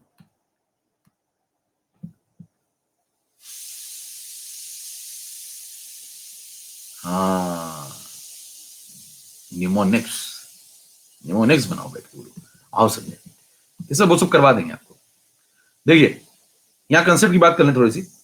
ऑक्सीडाइजिंग पावर की बात अगर आप करें तो ऑक्सीडाइजिंग पावर जो होता है वो रिडक्शन, अब मैं यहां पे सिखा रहा हूं आपको, जरा ध्यान सीखिए, यहां जगह नहीं है, यहां सिखा रहा हूं। 13 नंबर पे आ जाइए। सवाल वहां पे जब भी आए ना आपके सामने, मान लीजिए उसने आपसे कहा कि मेरे को ऑक्सीडाइजिंग पावर का ऑर्डर निकालना है, देखिए सोचने का तरीका डेवलप करिए। तो मैंने आपको एक ही लाइन बस दिमाग में रखने को बोली है कि जो पावर होती है, जैसी भी पावर होती है, वो अपने अपोजिट पोटेंशियल के साथ बढ़ती है। ठीक, तो ऑक्सीडाइजिंग पावर रिडक्शन पोटेंशियल के साथ बढ़ेगी। नंबर एक बात, बहुत आसान बात है, सिंपल है बिल्कुल बात, कभी नहीं भूल सकते आप, अगर आप थोड़ा सा ध्यान से एक बार पढ़ लें। तो जो पावर होती है वो अपने अपोजिट पोटेंशियल के साथ बढ़ती है। तो पावर अपने अपोजिट पोटेंशियल के साथ बढ़ती है। तो अगर आपको पावर का मैक्सिमा चाहिए तो जो उसका अपोजिट पोटेंशियल है उसका भी मैक्सिमा ढूंढ लो। जो ऑर्डर ये फॉलो करेगा वही ऑर्डर ये फॉलो करेगा। कोई पूछता है इसका ऑर्डर बताओ, तो मैं कहूंगा भाई साहब आप इसका ऑर्डर बता दो, जो इसका ऑर्डर होगा वही इसका ऑर्डर होगा, इसमें जो डिक्रीजिंग ऑर्डर होगा वही इसमें भी डिक्रीजिंग ऑर्डर होगा। क्लियर? तो सिंपल लॉजिक क्या लगा है मैंने, दो तीन बातें दिमाग में रखी। नंबर एक, पावर अपने अपोजिट पोटेंशियल के साथ बढ़ती है, यानी कि अगर वो आपसे पावर का ऑर्डर पूछे तो आप उसके अपोजिट पोटेंशियल का ऑर्डर टिक करके निकल आइए। तो उसने मेरे से पूछा कि मेरे दोस्त मुझे चाहिए इसका ऑर्डर, है ना, उसने पूछा मुझे इसका ऑर्डर चाहिए, मैं उसको इसका ऑर्डर पकड़ा के चलाऊंगा, है ना, मैं उसको इसका ऑर्डर पकड़ा के चलाऊंगा, खत्म। बात समझ में आ रही है? बिल्कुल सही आंसर होगा। तो मैं उसको इसका आंसर पकड़ा के चलाऊंगा। कहेंगे इसका ऑर्डर निकाल लो, आंसर आ जाएगा। अब इसका ऑर्डर कैसे निकालें? इसका ऑर्डर आपको दिया हुआ है, रिडक्शन पोटेंशियल का ऑर्डर दिया हुआ है, देखिए पढ़िए। ये सब रिडक्शन पोटेंशियल ही तो है चारों के चारों। बताइए सबसे बड़ा कौन दिख रहा है आपको? सबसे एक नंबर पे आपको प्लस प्लस वाला दिख रहा है, बाकी सब नेगेटिव है, ये सबसे बड़ा है। तो ये नंबर एक हो गया, देखो ये नंबर एक हो गया, ग्रेटर। ठीक है, ये मैक्सिमा है, आसान बात है। तो बताइए ये वाला सबसे बड़ा हो गया। ठीक, फिर उसका सेकंड नंबर पे ये आएगा, देखो थोड़ा नेगेटिव हो गया ये।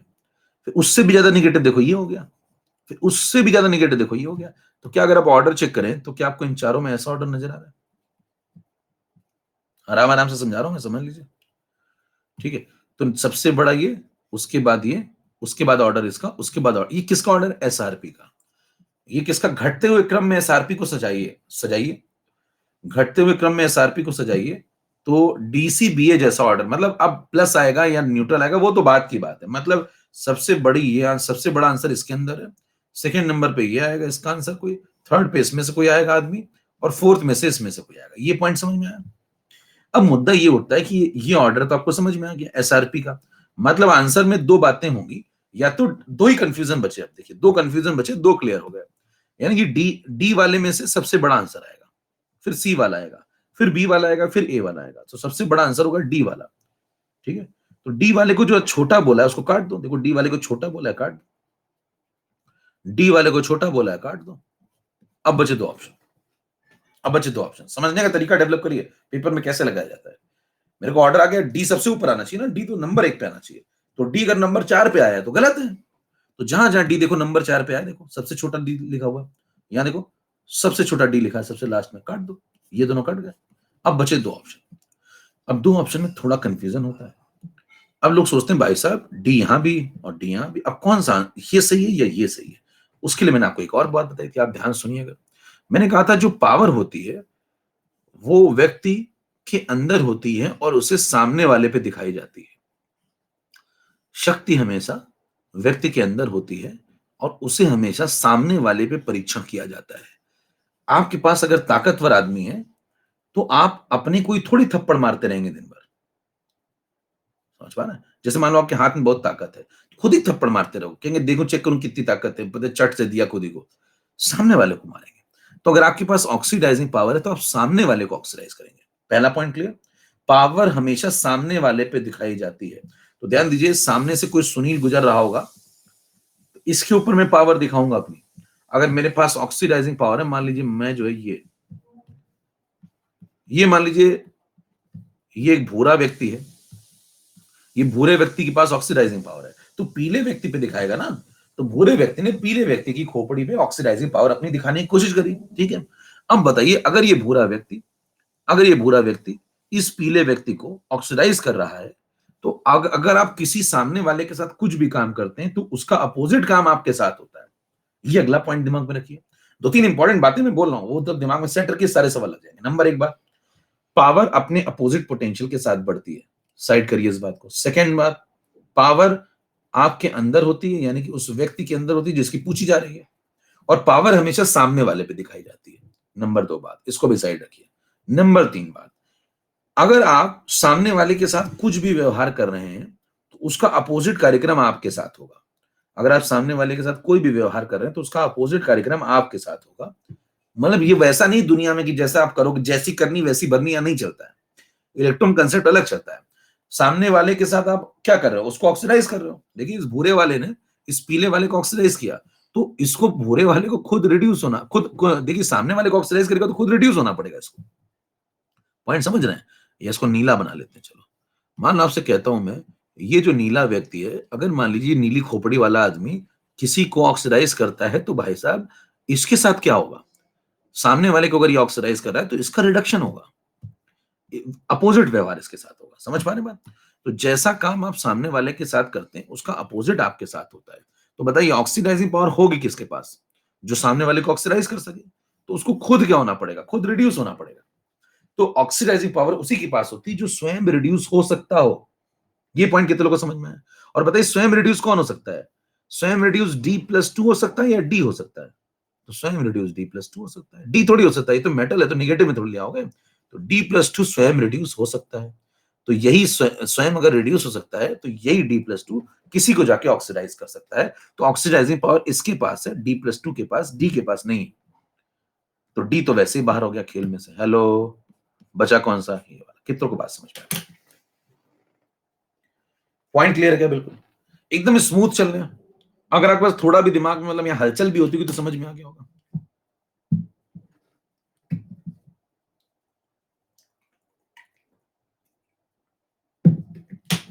थोड़ी बहुत भी हलचल होती होगी समझ में आ रहा होगा। क्लियर? नेक्स्ट करें। ठीक है, ये वाले पे आ जाओ। रिड्यूसिंग पावर का पोल कराऊं तो ऑक्सीडाइजिंग पावर में की पॉइंट क्या था? कोई मुझे ऑक्सीडाइजिंग पावर मेरे को चेक करनी है कभी कि इसकी नंबर 1 पे होगी, तो मैं कहूँ की पॉइंट सिंपल है, इसका अपोजिट पोटेंशियल पकड़ लो, एसआरपी। जिसका एसआरपी ज्यादा उसकी ऑक्सीडाइजिंग पावर ज्यादा, एसआरपी इसका ज्यादा तो इसकी ऑक्सीडाइजिंग पावर ज्यादा। अब इसमें किसके पास? इसके पास ऑक्सीडाइजिंग पावर है, इसके पास थोड़ी है। D+2 के पास ऑक्सीडाइजिंग पावर है, डी के पास थोड़ी है। क्यों D+2 के पास क्यों है? क्योंकि वही रिड्यूस हो सकता है तो वही दूसरे को ऑक्सीडाइज कर सकता है। तो D+2 के पास ऑक्सीडाइजिंग पावर है। खत्म हो गया। क्लियर? इजी है। इधर आइए, रिड्यूसिंग पावर बहुत कंफ्यूजन होता है क्योंकि लोग इसमें बहुत क्लियर कट समझिए बात को। रिड्यूसिंग पावर के लिए 4 ऑप्शन पोल करा रहा हूं, इसके लिए पोल करा रहा हूं। पोल स्टार्ट।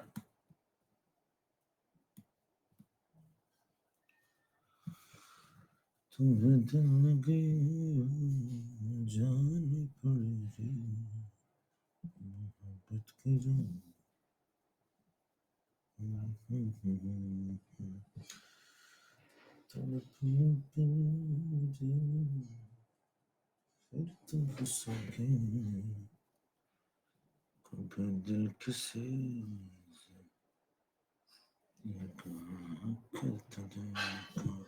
58%। लो भैया हो गया। चैतन्य अमोल सूरज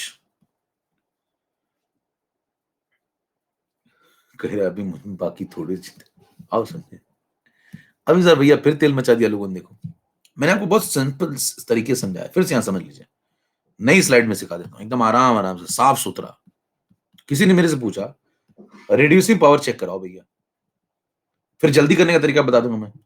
पहले पहले कंसेप्ट बिल्ड कर लीजिए एक बार कि दिक्कत ना हो फिर दोबारा। किसी ने मेरे से पूछा रिड्यूसिंग पावर का ऑर्डर बताओ। मैं कहूंगा भाई साहब पावर हमेशा अपने अपोजिट पोटेंशियल के साथ बढ़ती है। रिड्यूसिंग का अपोजिट ऑक्सीडेशन पोटेंशियल। तो ये वाली जो पावर है वो ऑक्सीडेशन पोटेंशियल के साथ बढ़ेगी।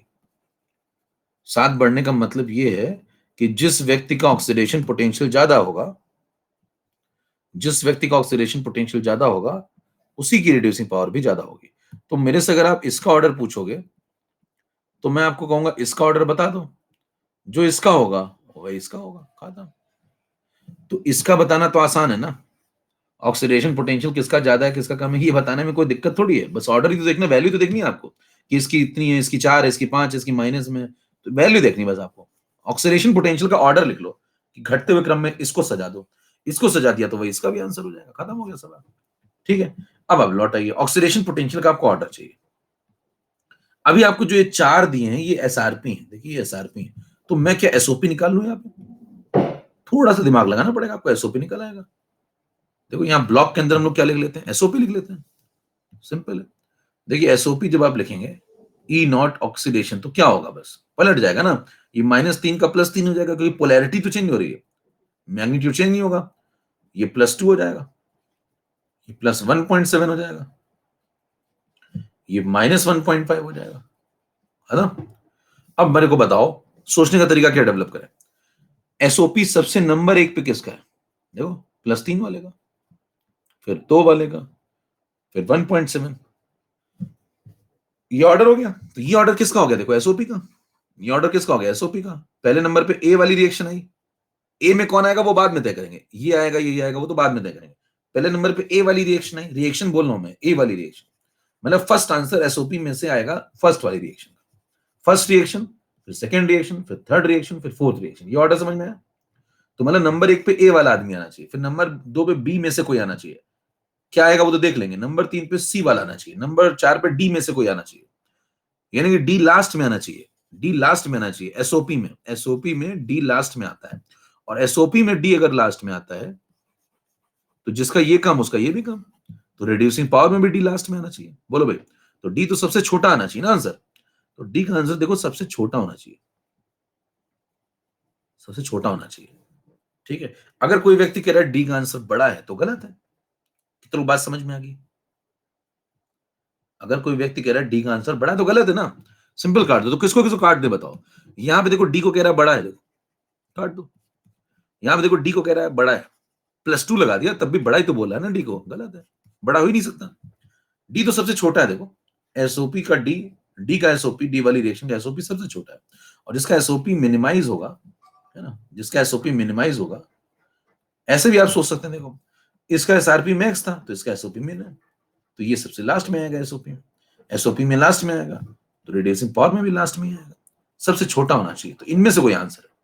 अब कंफ्यूजन इसमें होता है, ए में कंफ्यूजन और सी में कंफ्यूजन होता है कि आपको, यस हाँ भाई, ए में और सी में कंफ्यूज होते हैं कि नहीं होते हैं, होते हैं। तो उसका तरीका ढूंढ लेना आप, जो सिंपल तरीका ढूंढ लें। देखिए आपको ढूंढनी है रिड्यूसिंग पावर, रिड्यूसिंग पावर का मतलब क्या है, रिड्यूसिंग पावर का मतलब क्या है, अपने ऊपर पावर दिखाओगे क्या। जैसे मान लो ये एक नीला व्यक्ति, फिर से देखो ये नीला व्यक्ति है, अब मान लो इसका नाम है सुनील। अब सुनील क्या करता है, शक्ति दिखा रहा है किसके ऊपर, डिंपल के ऊपर।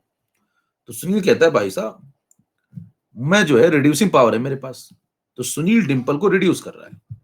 देखिए सुनील नीला वाला पीली डिंपल वाले को रिड्यूस कर रहा है, तो अगर ये इसको रिड्यूस कर रहा है तो इसका मतलब ये पीली वाली रिड्यूस हो रही है और नीला वाला रिड्यूस कर रहा है। अब जो व्यक्ति किसी को भी रिड्यूस करता है वो स्वयं ऑक्सीडाइज होने के लिए पहले तैयार होना चाहिए। तो इस नीले वाले सुनील को रेडी रहना चाहिए कि पहले आप इससे पूछ लो ना नीले वाले से कि तुम ऑक्सीडाइज हो सकते हो क्या मौका पड़ने पे। अच्छा ऐसा क्यों होता है, कभी आप सोचिए ऐसा क्यों होता है, अभी आप मान ली भूल जाए, ऐसा क्यों होता है। अगर ये नीला वाला ऑक्सीडाइज हो पाएगा तभी तो ये अपने अंदर से इलेक्ट्रॉन निकालेगा। देखो ऑक्सीडाइज होने का मतलब समझ रहे हैं, नीले वाले को ऑक्सीडाइज होने का मतलब, ये ऑक्सीडाइज हो रहा है मान लो, तो ये अपने अंदर से इलेक्ट्रॉन निकालेगा, इलेक्ट्रॉन निकालेगा तो किसको दे देगा, डिंपल को दे देगा। तो नीले वाले ने पीले वाले को अपना इलेक्ट्रॉन दे दिया, कहता रख लो मेरा इलेक्ट्रॉन। जरा बताइए जब इलेक्ट्रॉन ऐसे दे देगा ये इसको, तो ये डिंपल ने इलेक्ट्रॉन ले लिया तो डिंपल हो गई रिड्यूस, क्योंकि डिंपल ने नेगेटिव पकड़ लिया, डिंपल ने नेगेटिव पकड़ लिया तो डिंपल हो गई रिड्यूस, क्योंकि नेगेटिव कैरेक्टर जुड़ गया तो आपका ऑक्सीडेशन नंबर घट गया, तो डिंपल रिड्यूस हो गई, इलेक्ट्रॉन पकड़ के डिंपल रिड्यूस हो गई। सुनील अपना नेगेटिव फ्री करके पॉजिटिव कैरेक्टर बढ़ा के ऑक्सीडाइज हो गया। तो मेरे दोस्त अगर सुनील ऑक्सीडाइज होगा तभी तो डिंपल रिड्यूस होगी, अगर इलेक्ट्रॉन का ट्रांसफर यहां से यहां होगा ही नहीं तो फिर होगा कैसे कार्यक्रम। तो सुनील अगर ऑक्सीडाइज नहीं होगा तो डिंपल रिड्यूस कैसे होगी। तो अगर डिंपल को रिड्यूस करना है, सुनील को अपनी रिड्यूसिंग पावर दिखानी है, तो सुनील को इलेक्ट्रॉन निकालना पड़ेगा, और सुनील को इलेक्ट्रॉन निकालना पड़ेगा तो मेरे दोस्त सुनील को ऑक्सीडाइज होना पड़ेगा। इसीलिए मैं कहता हूं अगर आप अपने अंदर रिड्यूसिंग पावर रखने की बातें करते हैं तो इलेक्ट्रॉन तो निकालिए, इलेक्ट्रॉन निकाल के फेंक के मारिए ना डिंपल के ऊपर, तभी तो क्या करेंगे, डिंपल रिड्यूस होगी, तभी तो आपकी रिड्यूसिंग पावर कहलाएगी वो। तो मतलब रिड्यूसिंग पावर का मतलब होता है अपना इलेक्ट्रॉन फेंक करके डिंपल के ऊपर ऐसे मारना कि लो रखो, मतलब ये नहीं कि दे दिया, ऐसे लो रखो। अब वो रख लेगी, हमें तेज से फेंक के मारा तो तेज से रखेगी, इसका मतलब मैंने उसको कस के रिड्यूस किया, मैंने यार ये इलेक्ट्रॉन रिड्यूस कर दिया, उसको रिड्यूस कर दिया, मैं खुद ऑक्सीडाइज हो गया। तो मैं पहले तय तो करूं मैं ऑक्सीडाइज हो भी सकता हूं कि नहीं, मैं इलेक्ट्रॉन फेंक भी सकता हूं कि नहीं। तो बताइए, इसीलिए मैं कह रहा हूं कि भाई साहब अगर आपके पास रिड्यूसिंग पावर है तो पहले ये तय करिए कि आप स्वयं इलेक्ट्रॉन फेंक पा रहे हैं कि नहीं, आप ऑक्सीडाइज हो पा रहे हैं कि नहीं। तो बताइए ऑक्सीडाइज हो पा रहे हैं तभी तो आंसर में आप आएंगे ना। अब बताइए ये लोग ऑक्सीडाइज हो रहे हैं या फिर ये लोग ऑक्सीडाइज हो रहे हैं, इनमें से कौन ऑक्सीडाइज हो रहा है। तो आप कहेंगे डी सी बी ए, देखो ये लोग ऑक्सीडाइज हो रहे हैं, ये डी ऑक्सीडाइज हो रहा है, डी प्लस टू थोड़ी हो रहा है, ये तो पॉजिटिव चार्ज पहले से लेके बैठा हुआ है, तो डी ऑक्सीडाइज हो रहा है। तो अगर डी ऑक्सीडाइज हो रहा है, सी ऑक्सीडाइज हो रहा है, बी ऑक्सीडाइज हो रहा है, ए ऑक्सीडाइज हो रहा है, तो ये लोग इलेक्ट्रॉन फेंक फेंक के मार रहे हैं अपना। ये है चारों सुनील, देखिए ये चारों सुनील है, और ये चारों सुनील ने 4 डिंपल के ऊपर अपना इलेक्ट्रॉन फेंक दिया, डिंपल हो गए रिड्यूस, इनके पास है रिड्यूसिंग पावर, इनके पास है रिड्यूसिंग पावर। और अगर इनके पास रिड्यूसिंग पावर है तो आंसर में कौन दिखने चाहिए, यही लोग दिखने चाहिए। तो प्लस वाले काट दो, प्लस वाले जैसे आप काटोगे तो ये भी कट गया, प्लस वाला आंसर हो गया। कितनों को बात समझ में आ गई, ताबड़तोड़ तोड़ दीजिए अगर बात समझ में आएगी। और यकीन मानिए अगर आपको बात आज नहीं समझ में आया ना, तो मैं आपको खुला बोल रहा हूं, आपको नहीं समझ में आएगी, आपका टीवी खराब है, और मतलब बहुत जोरदार वाला खराब है, रिपेयर भी नहीं होएगा, रिपेयर भी नहीं होएगा समझ रहे हैं, क्योंकि मतलब बहुत हर चैनल पे आप ही होंगे, स्टार प्लस भी आप हैं, आज तक भी आप हैं, हर चैनल पे आप ही हो। यह तत्र सर्वत, मूर्खता एक ऐसी चीज है जो हर जगह सर्वव्यापी हो जाती है, सर्वव्यापी हो जाती है मूर्खता। तो अगर आप मूर्ख है तो हमेशा के लिए मूर्ख है ना। मैंने कहा ना वंस डैश ऑलवेज डैश, सबका डैश अलग अलग होता है मेरे दोस्त। अपना डैश फिल कर लीजिए, जिंदगी भर के लिए आपका वही डैश रहेगा। एक बार तय कर लीजिए बस कौन है आप। व्यक्ति कभी नहीं बदलता, सिर्फ समय बदलता है। एबीसीडी क्लियर, रिड्यूसिंग पावर का आंसर, तो आंसर आ चुका मेरे दोस्त, रिड्यूसिंग पावर का आंसर ये, और ऑक्सीडाइजिंग पावर का आंसर ये। ठीक, चले नेक्स्ट। ओके, अब वहां पे पेपर में सवाल आता है तो इतना लिखना नहीं होता है, ना इतना करना होता है। जिस मैंने आपको कंसेप्ट क्लियर करने के लिए बता दिया कि साहब आपको ये समझ में आ गया, ठीक है, आपको ये भी समझ में आ गया, ठीक है ना, सबको समझ में आ गया, ठीक है। लेकिन मुद्दा है कि वहां पेपर में जल्दी जल्दी करना होता है, फट फट फट, वहां ज्यादा लिखना नहीं होता। देखिए वहां ऐसे कस के देखना सीखिए, कस के ऐसे देखिए, कस के फोकस होना चाहिए आपका। देखिए कैसे, पहली चीज नंबर 1, मैं कहूंगा तुम लोग मेटल हो, कह रहे हाँ हम लोग metal, very good, first class. कह रहे रिड्यूसिंग पावर देखनी है, कह रहे हाँ रिड्यूसिंग पावर देखनी है, यस। कह रहे क्या करें फिर, कह रहे करो ये गुरु कि रिड्यूसिंग पावर अगर आपको रखनी है तो पहले ऑक्सीडाइज तो हो जाओ खुद, पहले खुद तो ऑक्सीडाइज हो जाओ। कहेंगे ऑक्सीडाइज तुम लोग होते हो, तुम चारों ऑक्सीडाइज होते हो, कह रहे हाँ। कह इसका ऑप्शन में तुम ही लोग दिखना है यहाँ पे, भाई रिड्यूसिंग पावर का मतलब पहले खुद तो ऑक्सीडाइज हो जाओ, तो खुद ऑक्सीडाइज तुम चारों होते हो, ठीक है। इन चारों से कहेंगे तुम चारों ऑक्सीडाइज हो रहे हो तो तुम ही लोग के पास रिड्यूसिंग पावर है। तो मेटल में जो न्यूट्रल फॉर्म होता है उसके पास रिड्यूसिंग पावर होती है, समझ पा रहे हैं, जैसे Li Na K। कभी भूल जाए आप, मान ली कभी भूल जाए, आपको याद ही नहीं आ रहा, आपने बताइए इतना तो आपको जिंदगी में हमेशा याद रहेगा, Li के पास रिड्यूसिंग पावर थी या Li प्लस के पास थी, इतना तो सबको याद रहता है Li के पास थी या Li के पास थी या Li प्लस के पास थी, बताओ। Li के पास थी, तो बताइए न्यूट्रल फॉर्म के पास होती है ना, न्यूट्रल फॉर्म के पास, इसके पास देखिए रिड्यूसिंग पावर होगी ना इन चारों में। तो अगर इसके पास होगी तो आंसर में रिड्यूसिंग पावर में यही दिखेंगे ना, Li जैसे यहाँ Na है, कोई है यहाँ पे ना Li Na K, कुछ भी हो सकता है, कोई भी Li हो सकता है इसमें से, कोई भी Na हो सकता है, कोई भी पोटेशियम हो सकता है, कोई सोडियम हो सकता है, कोई भी कैल्शियम हो सकता है। तो आप इन्हीं में से Li Na K कोई भी होगा तो उनको यहाँ ऑप्शन में जगह देंगे ना रिड्यूसिंग पावर में। तो यानी कि जब मेटल का सवाल आए तो अगर ऐसी रिएक्शन लिखी जाए तो न्यूट्रल फॉर्म को आप रिड्यूसिंग पावर में जगह देते हैं। क्लियर, दिमाग में सेट बात, ठीक है। तो बताइए न्यूट्रल फॉर्म को आप रिड्यूसिंग पावर में जगह देंगे तो इसका मतलब ये हो गया कि यहाँ पे ABCD आंसर में आने चाहिए। अगर ABCD आने चाहिए तो चार्ज वाले काट दो, चार्ज वाले काट दो तो दो ही गलत हो गए, देखो ऐसे सांप बना दो बीच में, देखो दो गलत हो गए। अब जब दो गलत हो गए बचे सिर्फ दो ही ऑप्शन, देखो प्लस वाले काट दिए मैंने। प्लस वाले क्यों काट दिए समझ में आ गया आपको, क्योंकि ये दिखेंगे ना, ये थोड़ी दिखेंगे, ये चारों दिखेंगे यहाँ पे, तो मैंने दो ऑप्शन काट दिए। अब दो ऑप्शन काट दिए तो बचे ही दो, बस खत्म हो गया सवाल। मैं कहूंगा कौन सी पावर देखनी, रिड्यूसिंग पावर, कहेंगे रिड्यूसिंग पावर का मतलब सबसे टॉप में देख लो कौन है, सबसे बड़ा कौन होगा, सबसे बड़ा कौन होगा? सबसे बड़ा वो होगा जिसकी एसओपी ज्यादा होगी, जिसकी एसओपी ज्यादा होगी। एसओपी ज्यादा मतलब इनको पलट लो, +3 +2 +1.7 माइनस, तो इसकी सबसे बड़ी एसओपी है। जिसकी एसओपी बड़ी है उसकी रिड्यूसिंग पावर सबसे ज्यादा है, यानी कि आंसर मैंने सबसे टॉप पे होना चाहिए। अब देखो यहाँ पे ए टॉप पे, यहाँ ए बॉटम पे, ये सही हो गया, ये गलत हो गया, खत्म हो गया। ये गलत, ये सही। कितनी बात समझ में आ गई? क्या खटाखट हो रहा है मामला? क्या मामला खटाखट हो रहा है कि नहीं हो रहा है, बताइए। बहुत हैवी ड्राइवर है क्या? वाह बेटे, मौज करा दी, मौज करा दी बेटे।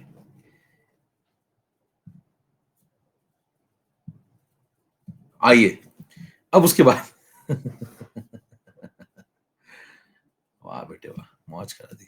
अब सुनो, अब देखिए ऑक्सीडाइजिंग पावर में खटाखट, मान लो पेपर में सवाल आ गया, खटाखट करना है आपने को, जल्दी जल्दी। देखो क्या क्या करो, की पॉइंट पकड़ा करो। ऑक्सीडाइजिंग पावर, कहेंगे ऑक्सीडाइजिंग पावर का मतलब क्या है? सामने वाले को ऑक्सीडाइज करना, यानी खुद रिड्यूस होना। खुद रिड्यूस ये लोग हो रहा है, यानी कि आंसर में ये लोग दिखने चाहिए। कौन? ये चारों में से कोई, ये चारों में से कोई। ये नहीं दिखने चाहिए, ये दिखने चाहिए। यानी कि चार्ज वाले, जब मेटल का सवाल आए तो कैटायनिक फॉर्म दिखना चाहिए। जब मेटल का सवाल आए तो ऑक्सीडाइजिंग पावर में कैटायनिक दिखना चाहिए। कैसे याद रहेगा? रिड्यूसिंग में, रिड्यूसिंग पावर में कौन दिखा था? न्यूट्रल। तो कैटायन कहां दिखेगा? ऑक्सीडाइजिंग पावर में, खत्म। तो यानी कि ये चार दिखने चाहिए। समझ में आ गई बात? अब ये चार दिखने चाहिए, दो ऑप्शन काट दो। कौन कौन से दो ऑप्शन काट दो? जिसमें, जिसमें कौन, जिसमें न्यूट्रल है, काट दो। बचे दो ऑप्शन। अब बचे ही दो ऑप्शन। अब दो ऑप्शन में पकड़ लो भैया। ऑक्सीडाइजिंग पावर चाहिए, मैक्सिमम उसके पास होगी जिसका एसआरपी मैक्स है। एसआरपी किसका मैक्स है? इसका। एसआरपी इसका मैक्स, ऑक्सीडाइजिंग पावर इसके पास मैक्स। नंबर एक पे डी वाला ऑप्शन आना चाहिए, नंबर एक पे डी आना चाहिए। देखो SRP max, SRP max, oxidizing power max, number एक पे डी ऑप्शन आना चाहिए। बचे ही दो है इसमें। डी देखो यहाँ टॉप पे, यहाँ डी बॉटम पे, डी टॉप पे। ये आंसर खत्म हो गया। इसको टिक किया, इसको गलत किया, खत्म। बताइए मौज आ रही कि नहीं आ रही? वाह बेटे, मौज करा दी क्या? उन्नू पढ़ रहा नहीं पढ़ रहा तुम? उन्नू बहुत बदमाशी करता है आजकल। चलो अगला सवाल।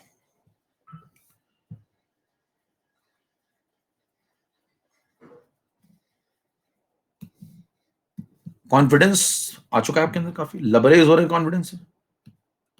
15 नंबर पे आइए। एक बार आपके सोचने का तरीका डेवलप हो जाएगा तो फिर सवाल लग जाते हैं।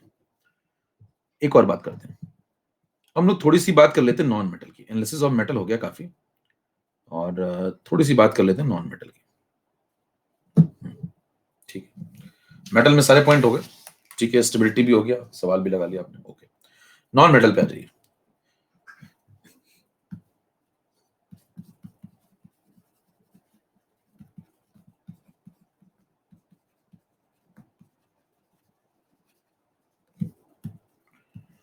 अब देखिए, सीरीज में जब हम नॉन मेटल्स को ढूंढते हैं तो बीच बीच में होते हैं वो। सबसे बॉटम पे F2 होता है, फिर बीच में Cl2 घुसता है। तो उसको मैंने सीरीज में दिखाया नहीं था Cl2 Br2 को, लेकिन वो होते हैं।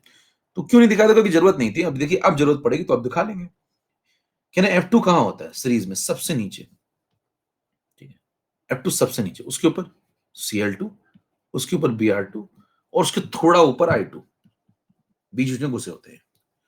तो ये आपको दिमाग में बस ऑर्डर सेट होना चाहिए कि सबसे नीचे F2, फिर Cl2, फिर Br2, फिर I2। ये सीरीज में इनका इस प्रकार से ऑर्डर, मतलब सबसे टॉप पे आपको I2 की रिएक्शन मिलेगी, उसके नीचे Br2 की, फिर Cl2 की, फिर F2 की। कौन सी रिएक्शन? देखिए, आप जब इनकी रिएक्शंस लिखेंगे, इन चारों की रिएक्शन लिखेंगे, तो इनकी रिडक्शन वाली रिएक्शन, एसआरपी दिखता है ना सीरीज में सबका, तो आपको ये रिएक्शन मिलेगी, आपको ये रिएक्शन मिलेगी, उसके बाद फिर आपको ये वाली मिलेगी, और फिर आपको ये मिलेगी। ठीक है, अच्छा अब आप कहते हैं भाई साहब मेरे को सॉल्व करना है सवाल। जब आपको सवाल सॉल्व करना है तो इन चारों की वैल्यूज पता होनी चाहिए। अब कह रहे मेरे को इनमें से बस एक ही वैल्यू ध्यान है। कह रहे कौन सी? एक तो ध्यान होती है सभी को। अगर आप इनकी एसआरपी लिखें, सीरीज आपने थोड़ी सी भी पढ़ी है, तो आपको एक की तो ध्यान है। इतना तो आप कर ही सकते हैं कि आप इसकी ध्यान रख लें, प्लस सबसे हाईएस्ट थी ना 2.87। मेरे ख्याल सबको याद हो गई होगी अब तक पढ़ते पढ़ते। रटना नहीं है, पढ़ते पढ़ते याद हो जाती है। एक आध तो डेटा याद ही हो जाते दिमाग। ठीक है, तो आप कहेंगे बाकी की, यार बाकी की मेरे को याद ही नहीं है। क्या जरूरत है? क्या जरूरत भी नहीं है। क्यों? यार मेरे को ऑर्डर निकालना होता है, मैं डेटा याद करके क्या करूंगा? तो बताइए 2.87 के बाद मान लीजिए ये x है, मान लीजिए y है, ये मान लेते हैं z है। ठीक है, तो इतना मेरे को पता है कि ये हाईएस्ट आंसर होता है 2.87। पूरी सीरीज का सबसे बड़ा एसआरपी यही लगता है। तो बाकी आंसर इससे तो कम ही होंगे। अगर ये इनका ऑर्डर है तो फिर ये इससे छोटा होगा, x से छोटा y होगा, y से छोटा z होगा, सबसे बड़ा ये होगा। ऑर्डर सेट है दिमाग में, तो ऑर्डर से ही सवाल लग जाते हैं। मैं क्यों डेटा याद करूं फालतू में ना। तो ये किसके डेटा है बताओ जल्दी से, एसआरपी के। ये किसके डेटा है, एसआरपी के। सबसे बड़ा एसआरपी इसके पास, फिर एक्स, फिर वाई, फिर जेड, घटता हुआ क्रम, घटते हुए क्रम में सजा दीजिए। फिर सवाल आएगा, फिर आएगा सवाल। आओ देखें सवाल। सवाल नंबर 1 आएगा। अब देखिए जल्दी जल्दी सवाल कैसे लगाया जाता है देखिएगा।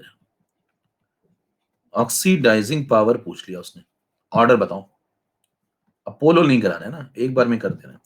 तो उसने पूछा ऑक्सीडाइजिंग पावर बताओ। सोचने का तरीका देखिए कहां से डेवलप करना है। जब भी जिंदगी में आपको ऑक्सीडाइजिंग पावर पूछे, किसकी ज्यादा किसकी कम, अपोजिट पोटेंशियल। सबसे पहला पॉइंट अपोजिट पोटेंशियल। तो आपने कहा मैं किसके बारे में सोचूंगा,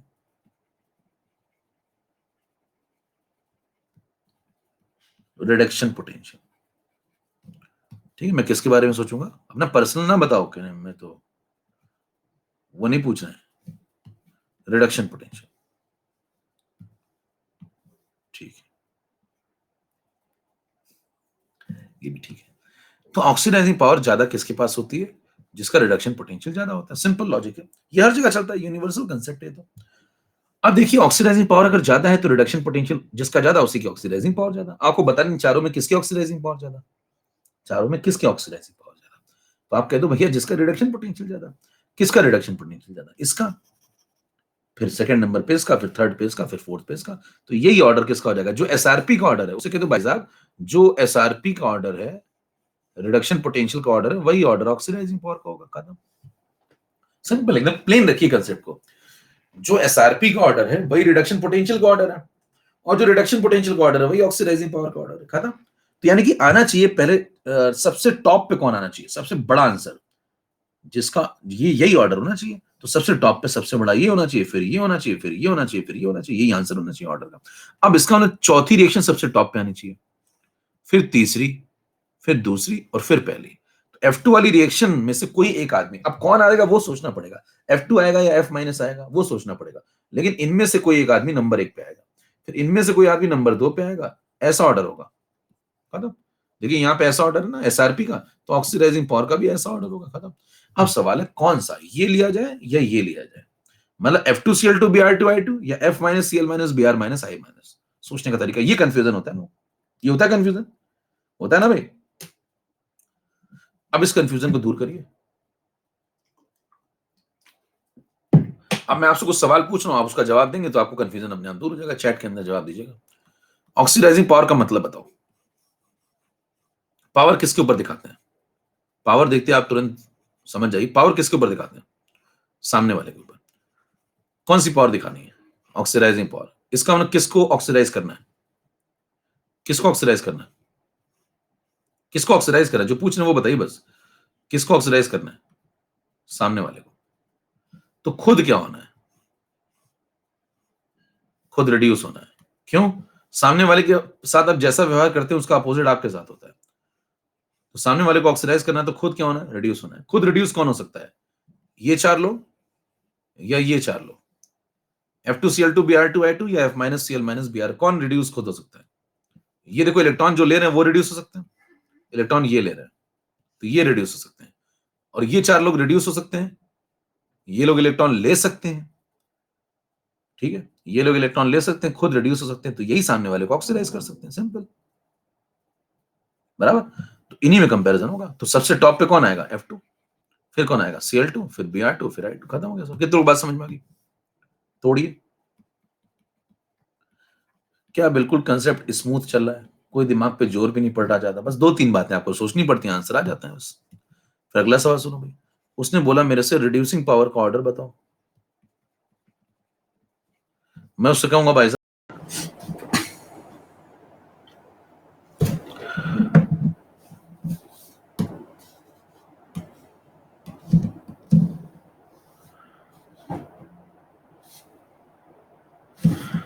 हेलो, शुरू हुआ।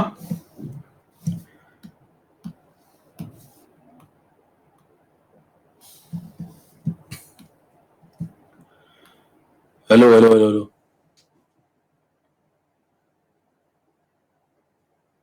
आवाज आ रही है?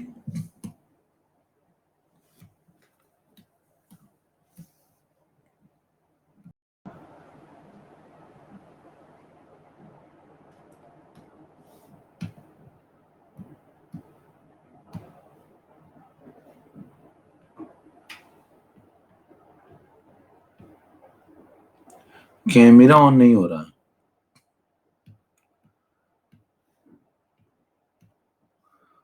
कुछ कहानी हो गई। आवाज आ रही है आपको? नहीं आ रही?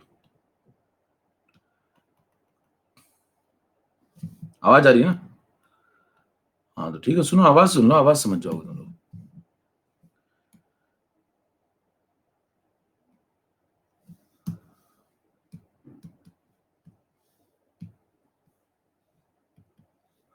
वैसे भी 11 तो बज ही गया ना। चलो आवाज सुनो, आवाज आ रही है सही से? बस खत्म कर दें? नहीं, कैमरा ऑफ ऑफ नहीं है, ये अपने आप कुछ दिक्कत हो रही है, पता नहीं क्या। कैमरा ऑफ नहीं है।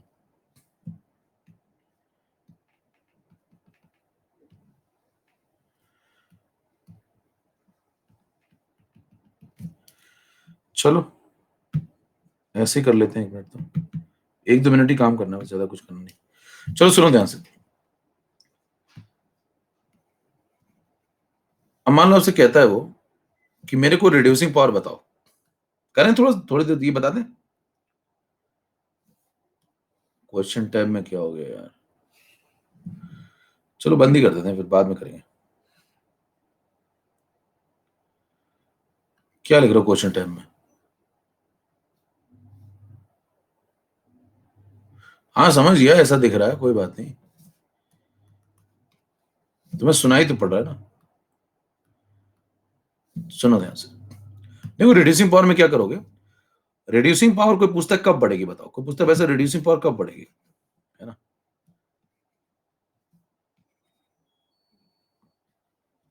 ठीक है, तो अब उससे कोई रिड्यूसिंग पावर तब बढ़ेगी, रिड्यूसिंग पावर तब बढ़ेगी जब कौन सा पोटेंशियल? ऑक्सीडेशन पोटेंशियल बढ़े। क्लियर? ऑक्सीडेशन पोटेंशियल बढ़े, बस एक ये खत्म कर लें, बस खत्म करें क्लास। जब ऑक्सीडेशन पोटेंशियल बढ़े, ठीक है। अब बताइए, मुद्दा ये है कि भाई साहब रिड्यूसिंग पावर का ऑर्डर क्या होगा? तो कहेंगे जो ऑक्सीडेशन पोटेंशियल का है। कहना ऑक्सीडेशन पोटेंशियल का तो ऑर्डर यहां पता ही नहीं है। कहने पलट लो, पलट लो ना, पलट लो। कहने पलट लें तो क्या लिखें फिर? कहना एसओपी लिख लो। ऐसे एसओपी यहां पे लिखोगे, ई डॉट ऑक्सीडेशन का ऑर्डर, तो क्या लिखोगे बताओ? ये जेड बन जाएगा माइनस जेड, ये माइनस वाई, ये माइनस एक्स, और ये -2.87। खत्म। तो बताइए क्या ये ऑर्डर ऐसा हो जाएगा? है ना? तो बताइए सबसे बड़ा आंसर क्या इसका हो जाएगा? एसओपी का। और एसओपी जो ऑर्डर फॉलो करता है, एसओपी जो ऑर्डर फॉलो करता है वही रिड्यूसिंग पावर भी फॉलो करेगी। जो ऑक्सीडेशन पोटेंशियल फॉलो करेगा, जो ऑर्डर ऑक्सीडेशन पोटेंशियल फॉलो करेगा वही ऑर्डर रिड्यूसिंग पावर भी फॉलो करेगी। तो यही ऑर्डर फॉलो करेगी रिड्यूसिंग पावर। यानी कि सबसे पहले इनमें से कोई आएगा। अब इनमें से कौन आएगा? रिड्यूसिंग पावर किसके पास होती है? जो सामने वाले को रिड्यूस करे। बोलो भाई, रिड्यूसिंग पावर किसके पास होती है? जो सामने वाले को रिड्यूस करे। सामने वाले को रिड्यूस करने का मतलब खुद ऑक्सीडाइज हो जाओ। खुद ऑक्सीडाइज कौन हो रहा है? खुद ऑक्सीडाइज ये लोग हो रहे हैं। ये लोग इलेक्ट्रॉन निकाल सकते हैं। तो इनमें से आंसर आएंगे। अब इनमें से आंसर आएंगे तो सबसे टॉप पे कौन आएगा? आई माइनस। फिर सेकंड नंबर पे कौन आएगा? देखो ये बी आर माइनस। फिर थर्ड नंबर पे सी एल माइनस। फिर फोर्थ नंबर पे एफ माइनस। कितनों को बात क्लियर? खत्म करें बात? तो आई माइनस बस कंक्लूड, ये बात करते हैं, बस खत्म करते हैं। आई माइनस बाकी अगले क्लास में करेंगे। इतना सबको समझ में आ गया क्या? ठीक है, चलो नमस्कार, जय भारत। मिलते हैं अगली क्लास में, खत्म करते हैं, ठीक है। चलो बाय। क्लास का टाइम वैसे भी हो ही गया था, 9:30 से 11 क्लास थी।